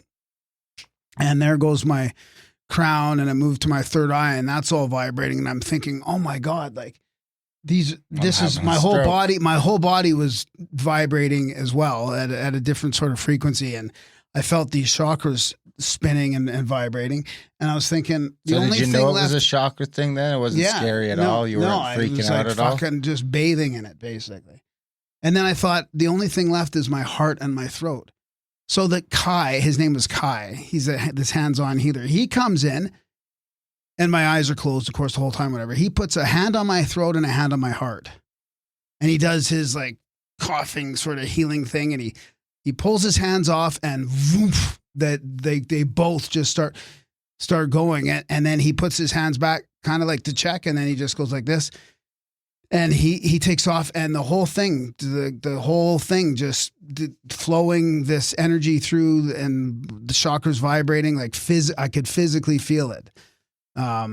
It was totally intense, and at the time, I just sort of tried to enjoy it and let it ride it for as long as I possibly could without ruining the experience. But thinking back on it now, I think that was like total Kundalini awakening. Dude, I'm going to sample that and turn that into a song. I mean, just anybody who tells me that their root chakra was popped open by a didgeridoo. I'm telling you, dude, it was something special. It was intense. Does anybody does that Kundalini come up at all in your breathing workshops? Yeah, I mean, I definitely hear that idea, and I think it's a really cool idea. I mean, the idea that at the base of our spine we can well energy that can literally be felt through hot and cold sensation. So this is the indicator, and you can cultivate those sensations to really deriving like intense cold sensations in specific regions and intense heat sensations in different regions. But the idea is that you can then connect, these two wells of energy and bring them together to then draw them up the spine. It brings the spine into this this idea of an antenna, right? And so you move the energy up the spine, and it nourishes the brain, right? So does it talk about them twisting up the spine at all? Sure, of course, because everything twists. So when you visualize it, you want to visualize it in a swirling motion. Really, if you think about it, it's the double helix. Yeah. And but it's and really there's three strands, because it's always three, and the third strand is moving in between. So regardless, the idea is that we're compressing the energy in this twisting motion, like wringing something out, and you're bringing the energy in tight. And you want to bring it all the way up to the head, almost like like you're constricting. A serpent. Yeah, exactly. And so you bring it all the way up to the head, and then this bathes the head right into the crown and into the spirit, and then you draw it back in, and you bring it back down to reside back in the well. And so it creates, and then a macro to micro type of orbit, so it's moving out, but then we are the expression of it. And it's just this orbit that we observe in the body, in the flow of energy when it's in harmony. That's the concept. That's a lot of work. And a lot of us don't have time to get into these massively deep undertakings in regards to energy work and learning how to become aware of all of these things. And I think what I'm trying to get at is, and using the Wim Hof method, the way that I teach it, I think that what I'm trying to get at is getting into some powerful places and having to deal, and in that you take the governor off of a lot of things, so you don't have to worry, is something going to show up? We know something's going to show up, and it's just a matter of how you can learn to process it. Now, there are some things as you're learning to process it that, basically the practices that we do are intense at first, but then you learn how to stabilize in them much quicker. And then the breathing is not so intense, and the breathing doesn't carry you off into all these places. You just do it, and it's, and you get good results from it, but you don't, you're not as, it's not as disorienting, and so that's the idea. But, you have to, just like anything, put in the reps, and it shows up. Like you said, 20 minutes a day, right? I mean, just start with that. Yeah, I think if you can really have a good solid practice in 20 to 30 minutes in the day. Yeah. So did you, just speaking of dealing with COVID and the breathing, like I was expressing to you my uncomfortability about trying to breathe through this, like when I was in the middle of the COVID, breathing it in through, like I almost felt like I was pulling it into my lungs, but that could have just been like some justification for not fucking doing the breath work, or some sort of stupid rationalization when I was sick. But you breathed through your COVID, right? I did. I kept my breath work going, and I also kept, I'm an avid runner, and I kept walking up the whole time. So I just kept walking every day and doing, and I wasn't going anywhere else. So I would just go out into the woods and walk. And that, I felt my energy. It hit me maybe 1 or 2 days where I felt a little bit off as far as like exertion. I really feel that we don't really have a handle on what this thing is specifically. No, I agree with you. It's so affecting so many people so differently. I do think there's something that's, I really felt like it was never my respiratory system with me specifically. It felt like I was having a hard time getting oxygen to my muscles. So it felt like a cardiovascular thing to me. Oh, interesting. Did you have some aches and stuff? I definitely had some aches. Yeah, I definitely had some aches, but the breathing really helps to numb all of that. I feel like by doing the breathing in the morning, and interestingly enough, like my breath hold times never really went down. Wow. Yeah, I never felt, I didn't have a cough really. No, I didn't have a cough either, but I got to start doing the breathing and try and get this. It probably would help me get I don't have my wind back. That's the only thing that's missing now really is my wind. Like if I'm reading or something, I need to take a break after a few sentences. Like it's just my full wind is not there. So I should probably get back into this breathing. I couldn't get enough liquid. I couldn't drink enough water through this. I really felt like I was dehydrated, and like my body wasn't taking water, and I was drinking it like crazy. I really wish I was in better shape. But thinking back now, like I just should have been in better shape. But did you ever get a ringing in your ears at all? Like I had like a headache for a couple days, and almost like a sound wave or like a thing in my head constantly for a couple days. And even now, it comes and goes. All of a sudden, it'll just like the right ear or the left ear. It'll just go. Yeah, it'll just like when you back in the day when you'd walk up to your friend's house and the old school TV be on in the basement. You'd have that yeah, it goes into my that still sort of bugs me. I mean, it really felt like there was something not natural going on with me. Like I was a bit creeped out by the whole thing. Plus, I had some fucking crazy sort of psychedelic sleep astral battle kind of shit going on too, which was crazy. I can tell you that the one thing that really stands out to me about my experience with the Big C is the dreams were Yeah. insane. Yeah. Like just insane. Every night, like for about a week, I had the wildest dreams of my life. Yep. Yeah, I agree. Did you ever have dreams of like millions of what would be represented as Chinese, but they were kind of like boxes or mechanical things or frames or like just weird, like, but it was supposedly, you know, Chinese Beat me out of this. beings.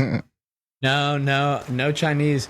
I had these dreams though that were like I would wake up. This happened to me 2 or 3 times during COVID, where I had these dreams where I would wake up in the middle of them, get water or something, move around, go back to bed, and go right back into the same dream. Oh, that's fantastic. And I mean, but it was like intoxicating, and it was like I was drunk on the dream. I was not happy about it at all. Wow. I wasn't enjoying it at all. It was too much. I mean, it was really interesting though. I really do love to consider those realms and those spaces, but I didn't feel any control. I was looking for some lucidity too. Wow. But it wasn't occurring.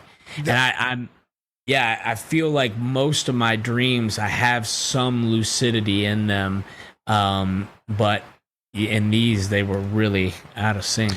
All these different, these different blankets on my bed there was a pattern, like a circular thing. I would kind of go into these blankets, and they all had this different energy, this different vibe, almost this feeling. And a couple nights, they would provide the blanket and the energy for me, almost like a big zipper. And at one point, the only relief I found was actually with my pillow and ignoring all the rest of the shit. Like I was just like focused on my pillow as this like energy sort of block. It was fucking crazy, dude. I mean, I'm telling you. That reminds me of someone on like a hard mushroom trip where they're just like, where's my fucking towel and my blanket? At one point it was like I was supposed to just focus on that one little tiny thing, which was the pillow, and I actually had a decent sleep that night. See, I combated it with hundreds of milligrams of cannabis. So I smoked less definitely, but I was like, I didn't sleep well the one night, and then I remembered that I had like a dozen, 500 milligram bags of candies and stuff like that in my safe. So I tied into those on the second night and ate like 300 milligrams, and I out for like 11 hours. Oh yeah. And then, I did that 3 nights in a row. So if I was dreaming, I mean, who knows what happened? Who knows what happened? Because I wasn't there. But I mean, that could have really helped. Does that you. mean I was like blacked out? So is that the equivalent of being like blacked out drunk, but in the dream world, I was just there making an ass of myself? Yeah. Well, I mean, I think part of my issue was that there was no cannabis. And I think that really brought on the dreams too. It's terrible. Oh yeah, right. Wow. I wanted to banish them. Well, one thing I'm looking forward to is that we seem to always be rushing. When we did it in Pagosa, the breath work was like, before breakfast, and then eat and get in the vans, and everyone's sort of scrambling. And the same sort of thing in Utah, we sort of scrambling. Of course, we didn't even introduce the ice baths until Scablands. We didn't get to that until Friday because we kept getting back so late. So I'm excited here for February to have some time to sort of be more Brandon centric and, really get have some time to really settle into that breath work. And we'll have the ice bath sort of available all the time. And I'm looking forward to just settling into seeing what we can get out of it that way, where we don't have to rush any place. Yeah, that'd be great. Yeah, absolutely. And having a good nature setting, being able to explore some, but under the pretense of of it being in relation to using our breath and movement, and also, being able to get into some good deep sessions. Bringing it all together to every day will really give a good boost of power to the participants. I mean, it's impossible to engage these things and not just feel a massive surge of energy, and that resonates. So when you put it day after day, you really do internally turn it up, turn on in a way that is unique, but it shouldn't be. It's just we're dimmed a little bit, I think. And when we engage these practices, we process adrenaline far better in our system, and it turns on an awareness that is unmistakable. And so that's the thing I'm so looking forward to with everybody, because it's sort of the big, for me, it's at this point in the game, it's really awesome to watch people go through the process and to be able to feed into it. And it's a feedback loop, because it gives me energy and I feel like I can give it energy. And that's the name of the game, is just being able to get it off the ground. I've been around this, spending a lot of time with Wim, spending a lot of time with various great teachers from all different kinds of walks of life that feed into this particular idea that I'm utilizing when I teach, which is, we all need to understand how to have like self-defense and self-preservation for these aspects of our physiology and our mentality that are so beneficial to us. So if we rev these things up, they really feed us. It's a wellspring of power, and it's something that is our birthright and we should tap into. And it's something that I look at people of antiquity like needing as a way of being, because, and it's really fascinating too when you think about the way that people utilize energy, like food, for instance, like how we use food for power, and how we also use fasting, not having food, for power. And when you tie in specific elements of the things that I teach with fasting, for instance, you gain a tremendous amount of provable energy in the system, and how it generates like longer telomeres, for instance, in the brain, where you're literally regenerating yourself by doing this. And that's what I'm interested in like self-defense as self-preservation, as really self-optimization, as self-empowerment, as a way to carry yourself through time so that you feel strong. You should always feel happy, healthy, and strong, as far as I'm concerned. And it's up to you to make that thing happen, to manifest it. And the way you do it is, in my opinion, is you utilize particular tools. And so that's what we're going to be doing. And so you will get a lot of opportunity to work these tools. Oh, that's fantastic. The fasting's super interesting, because you do get super focused and super, you get this interesting energy after a few days of not eating. So what do you think that is evolutionarily? Like, why is that? Is that because of the, hunting the animal or whatever, and then you need to go a few days or a week without food? Or is that, and you need that energy to finish the hunt? Like, how is that even possible? Because it's counterintuitive, right? I mean, Yeah, I think from an evolutionary standpoint, we were just not going to have food all the time. So there's going to be periods of time, and those periods of time are very cleansing for the system. So I think that in the grand design of things, it's a beautiful design. When you're not eating, you're cleaning, and eating is hard on the system, right? And if you overeat, you can see what happens. And, we look at the, like COVID, for instance, 96%, I think I read 96% of people that died on the ventilators were obese. And this is a big problem. Overeating when the body is really designed not to do that. We should go through long periods, or at least brief periods, where we're able to fast. And it's fascinating for me. Like if I don't eat anything and, let's say have a strenuous day, I feel fine.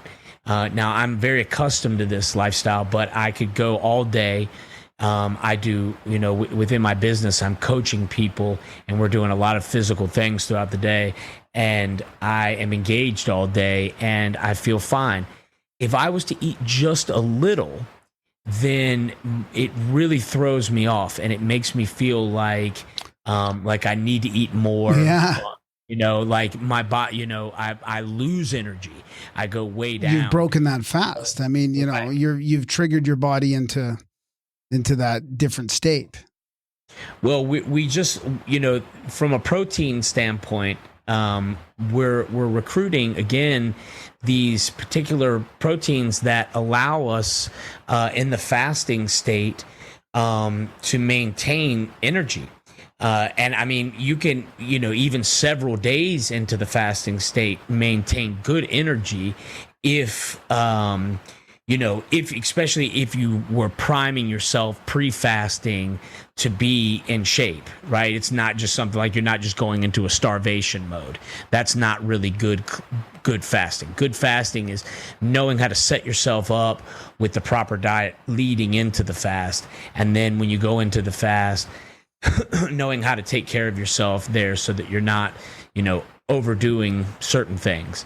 But the energy in the fast can definitely last for a long time. And what's interesting in regards to what I do is that we work with the cold.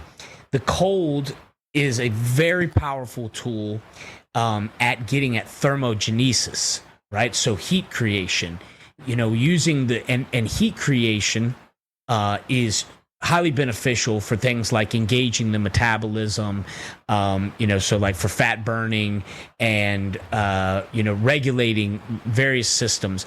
It gives us a lot of energy because it helps us recuperate much faster.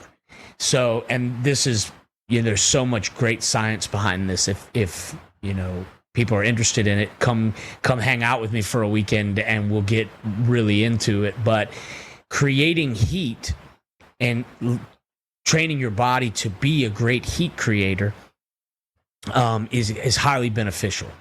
And so the cold, ironically, by training in the cold, you become a great heat creator. The thing is when you're in a fasting state, thermogenesis is something that happens at a much faster rate. And I think that makes sense logically. If you're digesting food, your energy and your heat go to your gut and go to, to the focus of digesting the food.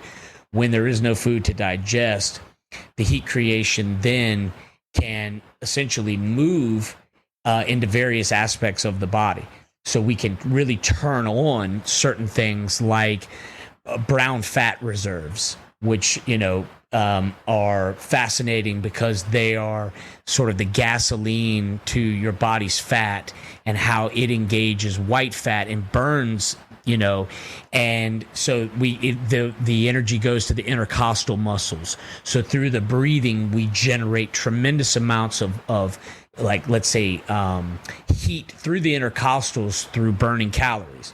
So we're generating heat through the intercostal muscles through these brown fat reserves. And this is getting, into things that you don't need to overcomplicate by thinking about them too much, but it's still fascinating to understand it. But the most important part is feeling this thing actually occur, which you can absolutely do. And when you feel the heat turn on, it's unmistakable, and it's a feeling that is connected to our pain relief and our centers of joy. Really fascinating how all of this within the brain and the brain chemistry, this all comes together. But it's these regions of the brain that are connected to pain relief, joy, love, all of these things get turned on in these experiences. And there's something to be said about the person who brings warmth, and how turning these sources of energy on do something chemically to the brain. I'll put it against SSRIs. I'll put it against all kinds of stuff. Is that when you get all of these functions operating together, it creates an alchemy in the system that is highly unique and should be experienced. That's fascinating. I think there's probably an argument to be made that those ancient hunter-gatherers were probably not on a grain heavy diets all the time, so they're probably, if not in more of a ketonic sort of state, then at the very least probably more adaptable and easier, now to go into ketosis or whatever it is. I guess you would have just gone through it, but it's a 2-week period of transitioning, whereas I think back then where you weren't on carbs and grains all the time, you were kind of more apt to be on fat and meat and stuff like that, and natural sugars and things like that. You're probably easier to switch back and forth out of those zones. So it's if you get a couple days into your fast, it's not like now where you're fuck. You're probably just start burning your whatever you got, burning your fat off. You don't have to go through that fake hunger of carbs. Yeah, you just carbs, naturally slip into it without going through that withdrawal. Yeah.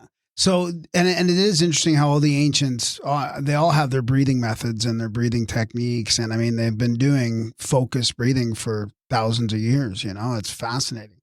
So what do you have? Not only that, but also exposing themselves in cold environments. So if you think about bringing together, I agree with what Darren was saying 100%. We were surviving off of meat and fat, and doing it, probably living much more ketotic in certain at certain points and times, especially in the hunt. When you're traveling long distances. I've read multiple accounts of people carrying bags of basically lard with them, taking sacks of fat that they could just, keep their energy up. But I've lost what I was going to say. But with the traveling, with the traveling. Yeah, well, no, it was. I think I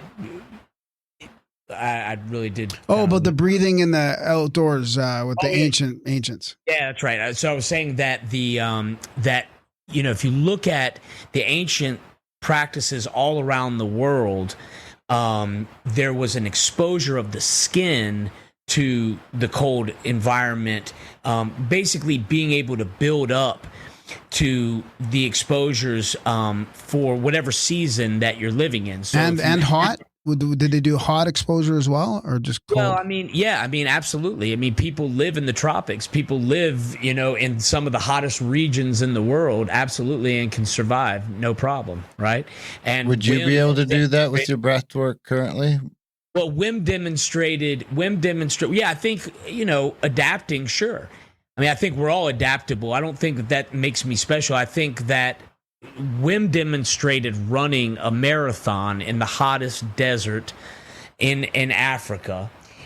He did it without any water, and he ran it, ran it steady, and was being watched, studied more or less while he was doing it, and he had no issues at all. And the breathing, so the breathing is there to regulate the system overall. You know, I mean, that's really what it is. Whether you're dealing with hot or cold, you're really trying to just regulate yourself within the extremity. So whether you're in, you know, extreme hot, extreme cold, the breath should keep you balanced. And, you know, the cold is just something that is felt more. I mean, we're more likely to die, you know, I mean, in extreme cold, right? So it's more, you're more likely to die. I mean, you could obviously die. Primal. Yeah. Well, not according to the latest media global warming scare. 12 years. We're all dead. Yeah. Oh, my God. Oh, man. Well, the putting your skin against the cold is really fascinating to me, because this is what our bodies are meant to. We're meant to not have this buffer of cloth at really some of the coldest in some of the coldest environments. Now, there are times for sure to be wrapped up if you're going to be in exposure where you're not moving, but if you think about like natives in this country, they would expose their skin in the winter times in hunts, you know, or just keep themselves exposed all the way through the winter, because the body is that adaptable, and we should be able to live like that. You know, we're not fragile. The idea that we need to be wrapped at some points in times is true, but you know, interestingly, in our design, we're not like that. So, and we can make it. And not only can we make it, we can thrive. And in a way that is seemingly extremely good for your health and ability to regenerate, like to self-heal.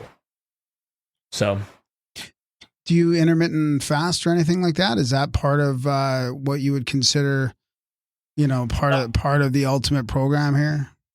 Yeah, I mean, for me, I don't recommend, you know, diets to people unless they really want to get into it. But the thing that I do specifically is I eat one meal a day. Yeah, that's the best way for me. I just don't function well if I'm eating throughout the day. Yeah. You know, so I do my best if I eat hard for, let's say, a window of about 4 hours every day.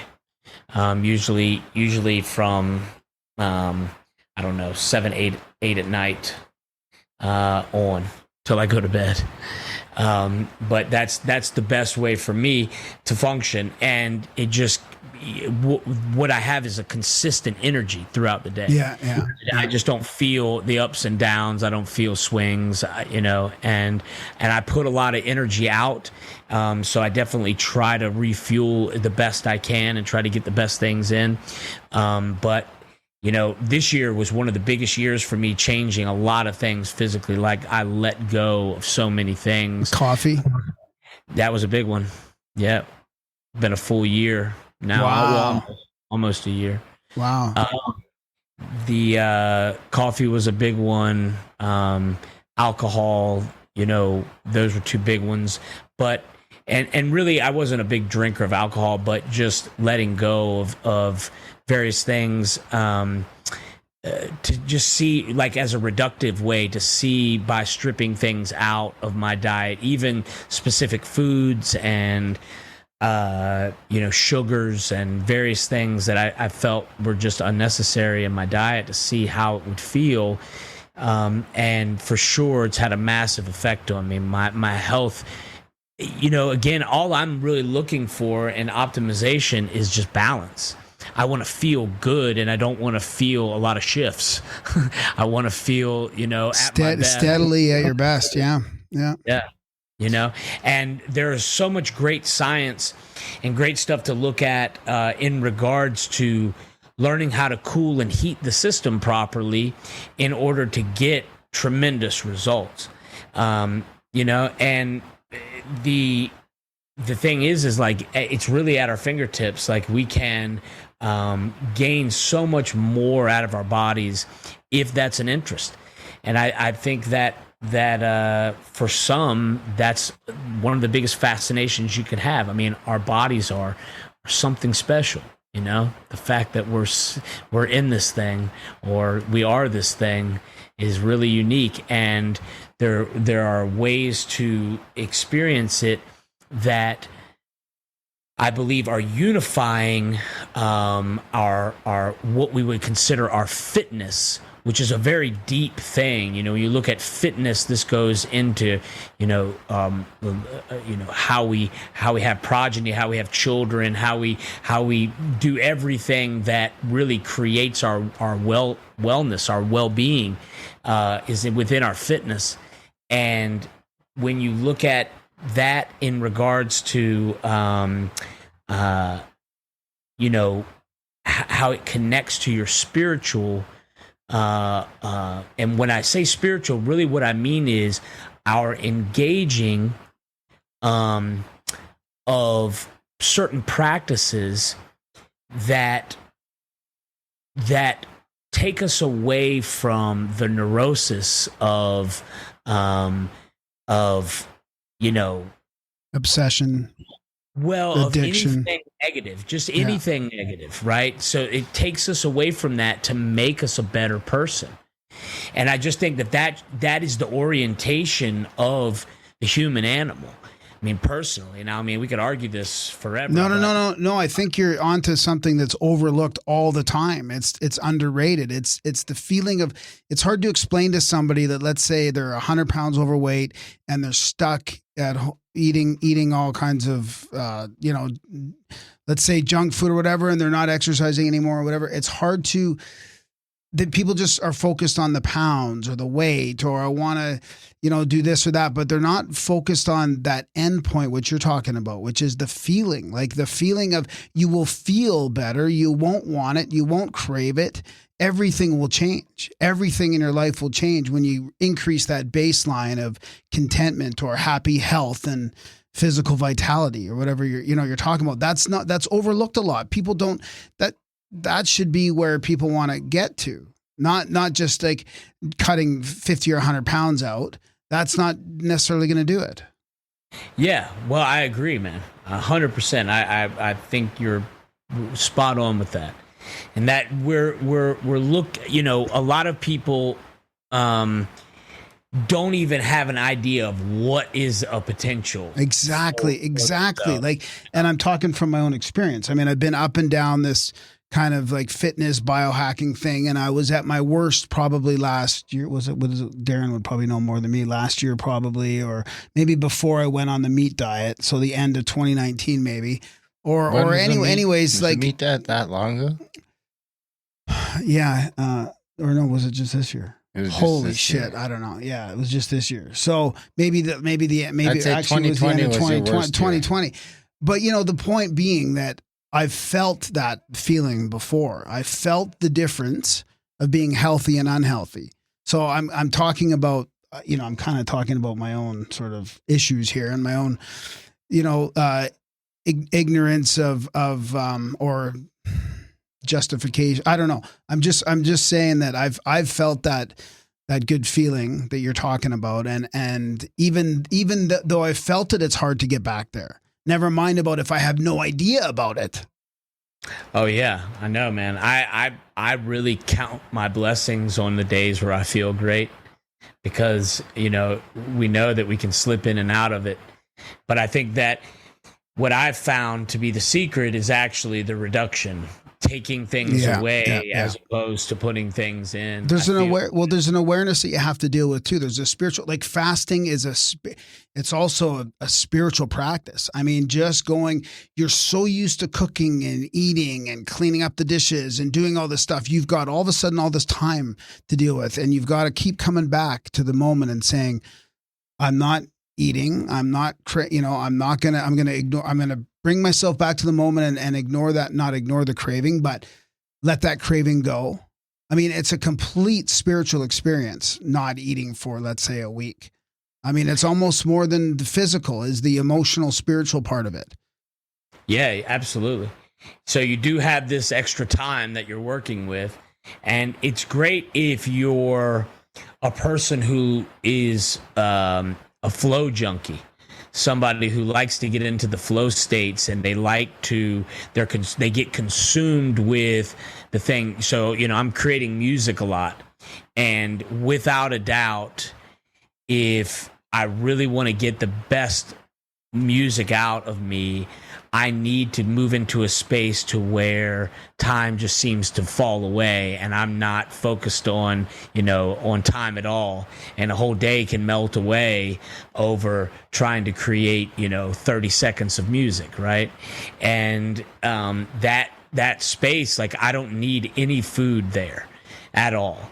Like, I can just totally dissolve in a way that I feel really like time is gone, and I can't even believe that 15 hours has passed or whatever, and I didn't need any food. I have to kind of force myself to eat on those occasions. Like, I could really slip off. You can see how musicians can do it. Just survive on heroin. Or artists or creators of some kind. Yeah, exactly. Yeah, just artists in general. Yeah. Heroin and alcohol. You don't really need any food. But coffee can fill that role too if you got cream and sugar in it. It's great at the AA meetings when you're trying to get through the coffee and the cigarettes. But no, I mean, honestly, the flow states are, so I really recommend, if you're into fasting, if that is something that's an interest, you look into Ray Cronies and his work. He did like this 40-day fast that was observed. He was a NASA astronaut, Ray Cronies, I believe, Kronise. Is that right? Are you looking it up? No, I'm just making notes. But yeah. Well, Ray Cronies. So I was completely off on the spelling, so we'll see. Yeah. It might be C. I'm not sure. It'll be in the show notes. I'll figure it out. Yeah. But he interestingly, I was looking at fasting stuff, and I come across him, and he's done this 40-day fast that was he was studied by some guys at NASA as he was doing this, and he had gone off years ago, before he had really any notoriety in this country. He went off and studied with Wim. Years, before I had heard of him. And he went off and studied with Wim, and and like Wim, he's been one meal a day forever, and I think his dietary habits have changed a little bit over the last few years. But truthfully, when I knew him, or when I first met him, I should say, and up to that point for years, he had maintained just one meal a day. And there's just something about using these certain tools and what it does to your energy, and not feeling the need for energy derived from food. And when you do utilize that energy, it seems like, or when you do consume food, it seems like most people that live like this kind of take on this warrior diet, or whatever it's called, many things. The ascetics diet, the snake diet, the snake bros. Basically, you want to sleep after you eat, so you want to eat and then usually sleep. That's why you do it like 7 to spend a few hours at night doing your eating, and then bed. Yeah. And I think it's I think it's probably just an ancient diet. I mean, I just think it's kind of connected to the hunter gatherer way of being. I mean, you basically hunt your food and then you eat it, and that's your food for the day. I mean, it's not and there's a lot of effort and work that goes into it, and our bodies, I think, operate better when they're hungry and fasting in a way that's oriented towards getting their food. And it's that true hunger, not that fake carb hunger. Like that hunger goes away after a couple hours. Like, but that's that weird hunger you kind of got to get over is that I feel like it's a fake hunger. You know, it's like when I've been eating It's your carbs or sugar or whatever, something's in there like asking for more, Your but gut it's not. biome is tricking you. Yeah, but it's not that real hunger, because when you're fasting, you don't feel that hunger. Really? No, you don't. You don't. You can definitely suppress it in a way to where it doesn't make you feel off balance. Exactly. Like, you know, when some people think they have like a blood sugar imbalance or something. I mean, quite often it's not even sugar, it's salt. But, you know, the idea that they have this imbalance where they feel, you know, when they go to exert themselves, like they're going to maybe pass out, something like that, right? And you know, you don't get that in the fasting state. No. In the fasting state, your body will maintain strength. And now for some people, I'm not going to lie, if you're a healthy person who fasts, you're going to have a different response than if you're an unhealthy person who goes into a fast the first time. It may wreck you a little bit. And I really recommend easing into fasting and not treating it like, you know, something where I'm just going to try to starve myself. That is not a good idea. The idea is that, you know, you really want to use it as a true mechanism for fixing the body or healing the body. And it's better to have yourself into some kind of shape before you do it. Even if it's just using, and I shouldn't say even, but you know, if it's using the breath work as a way to get the body healthy enough, vascularly speaking, you know, the breath work does a tremendous job at training your cardiovascular system. And so that can be a big benefit to you when you're fasting, being able to breathe well, because some people will experience shortness of breath when they fast and they're not prepared for fasting. Like they really feel like they're breaking down. I didn't mean to take this all into the root of fasting, but No, it's good though. It's good. Yeah. But I do think that it's you know, it's really interesting how it connects to this. And I do think that what I'm training myself to be like is a hunter-gatherer, you know, or even training in the modes of more of like being a hunter, which is the you know, that was our job, our necessity was to be able to get our own food. And it became a high art form in, you know, obviously in many cultures, you know, to be a great hunter. Obviously that's where you know, becoming a warrior or soldier and these things come from. Initially was just us being able to provide for ourselves and our families, our tribe or whatever. And the you know, everything is based on food.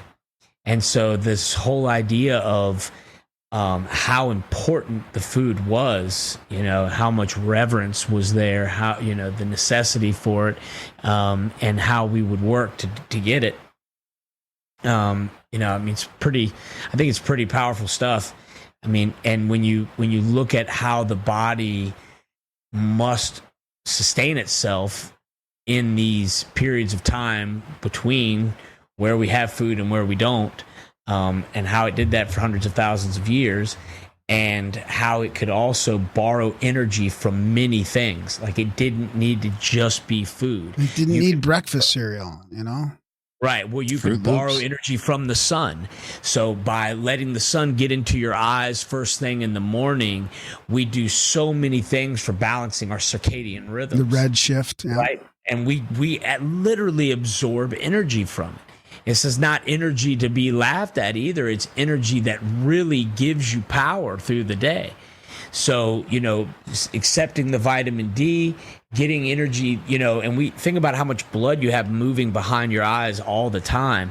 And that blood is basically exposed to the light and how important the light is. I mean, you know, the word immunity comes from this idea of transmitting light, and how light resonance was something that, you know, when that was what deciphered whether or not, you know, you were alive or not, right? So if you were dead, you didn't have the light emitting from you, but when you were alive, you had the light emitting. And now we know how important light and our gut biome is. So, and the interaction of vitamin D and the gut biome. And so it's fascinating that light is directly connected to our, our health. So literally gaining sunlight power, gaining power from the air, by breathing properly, knowing how to breathe properly just by being in the right positions, the right postures. And then food as a, the final wellspring of energy to gain food from the creation of it or the harvesting of it. So it's really interesting. I mean, and we're designed to be that thing. And so those are the energies that I'm interested mostly into tapping into, recruiting, because they've been there forever, and they seem to serve us. Yeah, and we've been conditioned to, have these 3 meals a day and the whole breakfast cereal thing and the carbs and the sugars and Fruit Loops. Yeah, so we should, I think for people that aren't sure about your whole process and all, maybe we should go through like what the contact of the cabin would look like, like the actual breathing, because like you've got the instruments and you bring us through a real like shamanic breath work session, Yeah, so we definitely get down with the breath work in the morning. You have to experience it. Feeling is knowing for sure, but it's nothing that you won't know. You've done something, you're going to know you've experienced something when you go through that. As Darren says, it hits you sideways. You don't really know it's just breathing, but then all of a sudden it catches you and it's a powerful experience. So breathing in the morning, exploration in various ways. We have other speakers there. So there'll be lots of, ability to discuss all kinds of awesome things, but we'll be exploring the nature and the surroundings, getting out and communing with it in these particular ways, using, the study of movement, getting our feet on the ground, feeling, connected to the environment is a big aspect of it. Breathing in the environment. It sounds, rudimentary, but the best way to build gut biome is to get out and explore various environments. And so one of the best things you can do when you get into a new place is to actually just go outside and breathe in that place. And we'll get out, we'll do exploring. I'm sure we'll do some serious hiking. And then we'll have the ability to get into the cold in various forms, exposing ourselves to the natural, just the air and the ambient temperatures, and then also utilizing cold water in various forms. There is a lake around, right? But then we'll be bringing in ice baths, and then there's good lecturing at night and partying. Yeah, and Petrified Forest. We're gonna go check out the Petrified Forest for one day and hike around.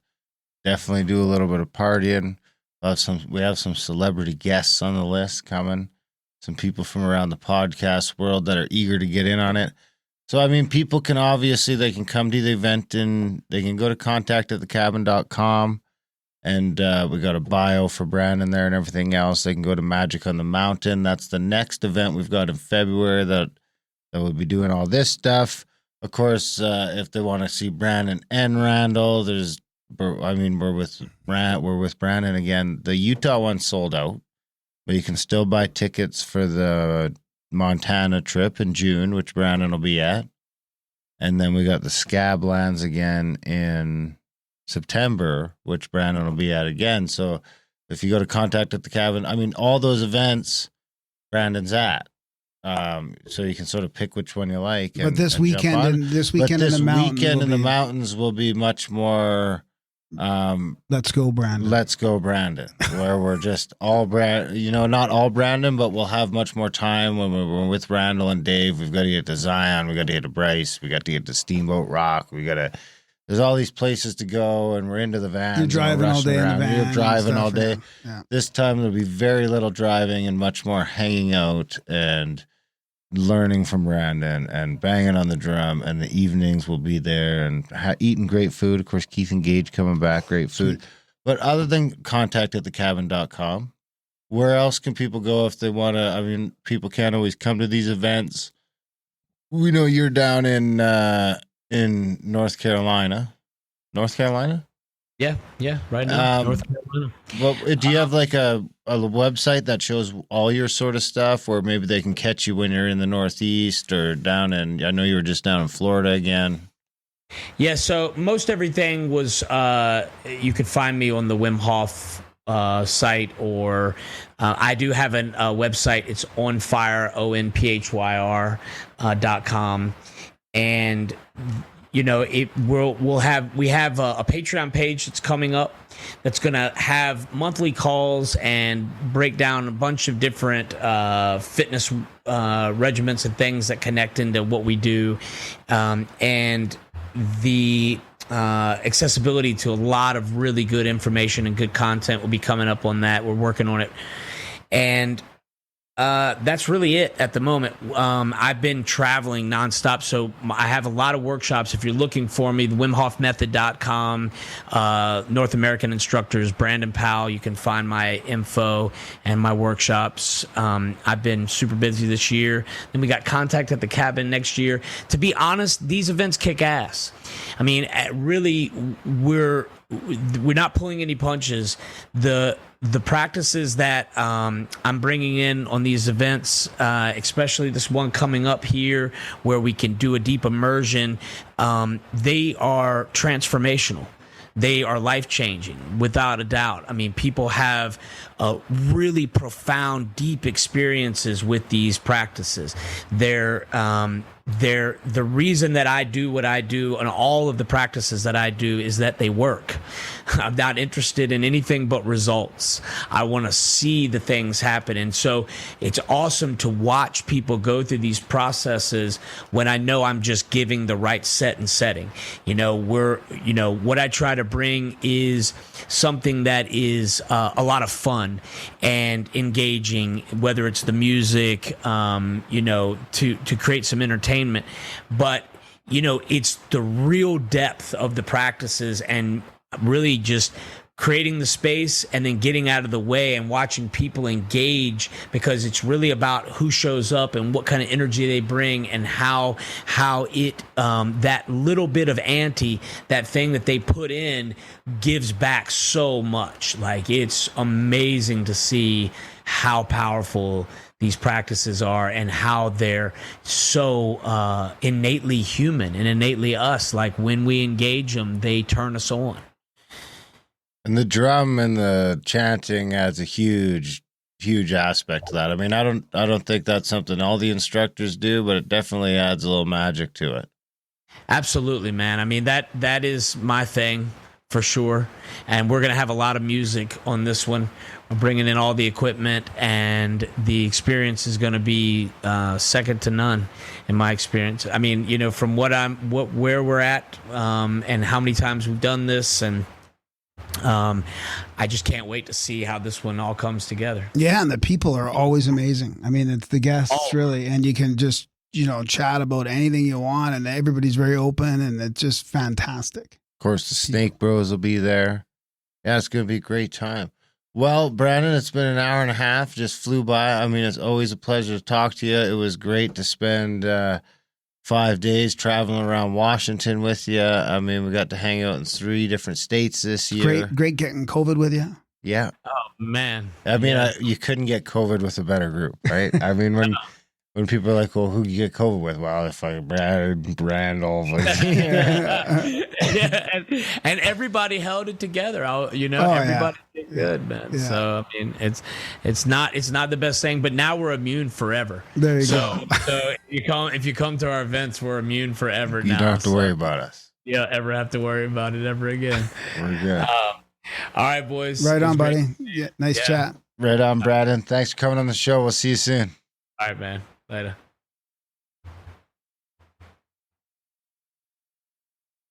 And that was a chat with Brandon Powell. What do you think, buddy? It was inspiring. Yeah, I gotta get it into the breath work. Yeah, I gotta get past that fear. I wanna whether run. that fear was fake or not. Yeah, and I gotta start jogging. I want to too. run. Yeah, It's so start hard to jogging just, too. like, I got the runners up there. I could just literally just, I was thinking about the other day. I was like, I could start. When could I start? I was like, I could literally just go throw those shoes on right now. And And just like, go for a jog. 'cause it's not like I need an hour. No, I mean, No, I you could can only probably go barely 5-10 run. minutes. I could it's barely gonna run start around the 5 block. 10 minutes. Yeah, Barely run around the block. It's going to be like a quarter mile. yeah. It's not gonna take much time out of your day. But it just doesn't happen. Yeah. Doesn't happen because, I mean, I trudge around the bush and the prairies and, you know, the swamp hunting, but it never gets Yeah. you know, once in a while I'll get it. I know, but enough that I notice when it happens still, you know what I mean? Whereas I feel like Brandon wouldn't notice if he's like got his waders on and his decoys on his back and it's like fucking deep mud. And I notice right away that my heart's like, doo, doo, doo, doo. Yeah. So I feel like the running. Yeah, would running be and breathing. huge. I gotta get on both those. I really do. Maybe we could run together. We get some more outfits. Outfits. Yeah, we'll get What like the headbands, little outfits. Just meet halfway. And Yeah. When I show up, you're just running on the spot at the meeting spot. Your water bottle strapped to your belt. with my headband. Yeah. You gotta, I'll have you can have a purple one and I'll have a blue one or something, the my Grimerican God. color. Oh my God. It'll be great. So big thanks to Brandon for coming on the show.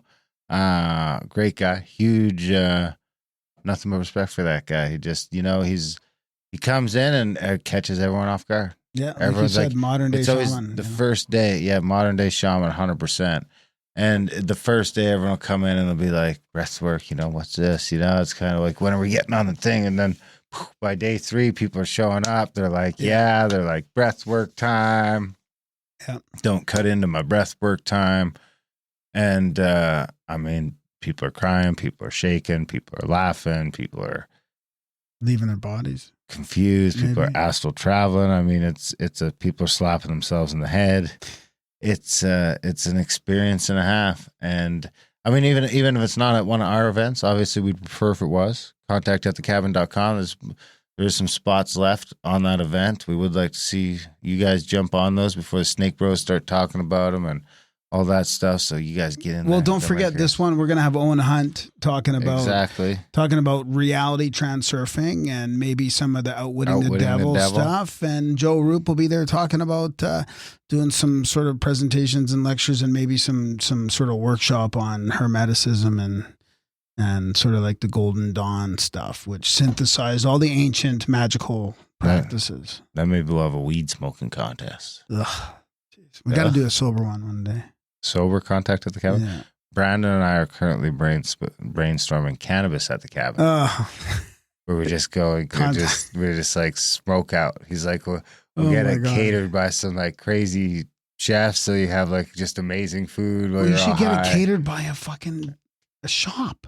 And have some like catered. What do they call those things? A weed shop? No, yeah. What do they call them? Dispensary. Yeah, catered by a dispensary. They come with like platters full of all different kinds of stuff, and they just go get it around. like we were thinking like because Pagosa would be good for something like that, where you just go and you can't leave. You know, where you're in the middle of nowhere, where you just show up for 3 days, and you know maybe you get a comedian in or two, and you know it could be a real fun time. Oh my God! I mean, you would hate it, obviously. You just hate us weed smokers. You just you'll boycott. Have some boycotting. Yeah.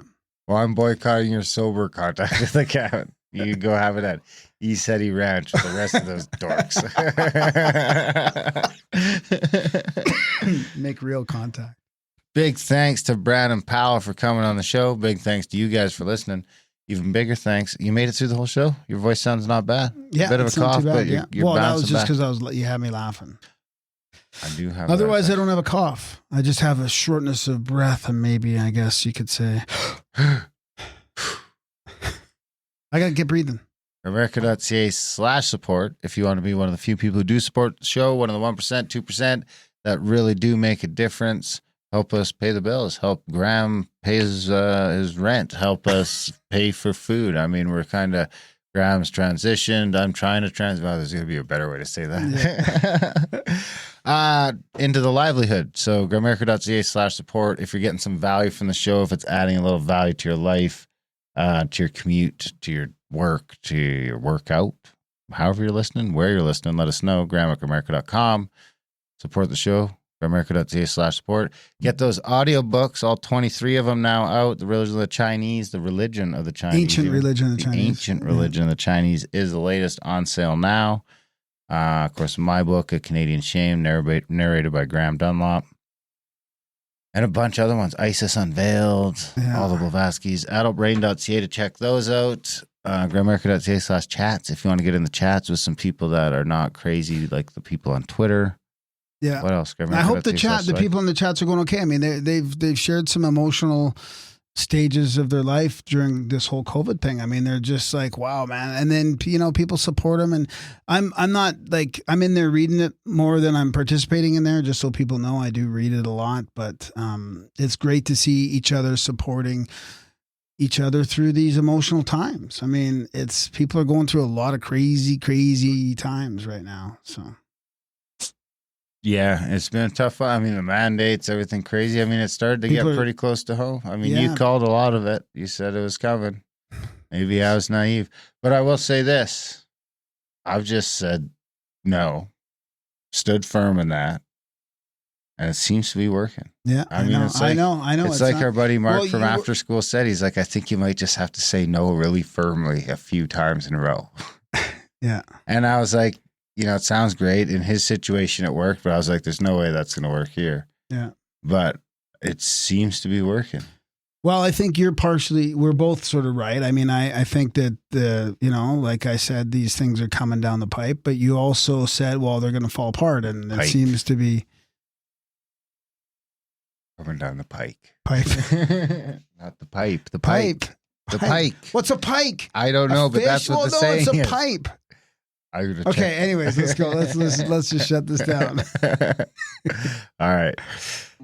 We love you guys. Thanks for listening, and we'll see you next week. Oh, the rain came down, my wallet got soaked, the money ran out. Oh, the mud was gold, the ground was cold, my dignity was never bought nor sold. Oh, choose a career, get your mind clear, keep up with the Joneses. Oh, you go in, you atone for your greed. You atone for your greed with the electric messiah. But that's just your publicity stunt.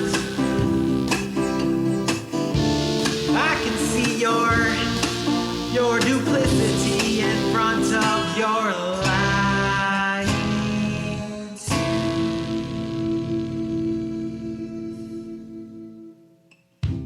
Oh, the rain came down, my wallet got soaked, the money ran out. Oh, the ground was cold, the mud was gold, my dignity was never bought nor sold. Oh, choose a career, get your mind clear, keep up with the Joneses. Oh, you go in, you atone for your greed. You atone for your greed with the electric messiah.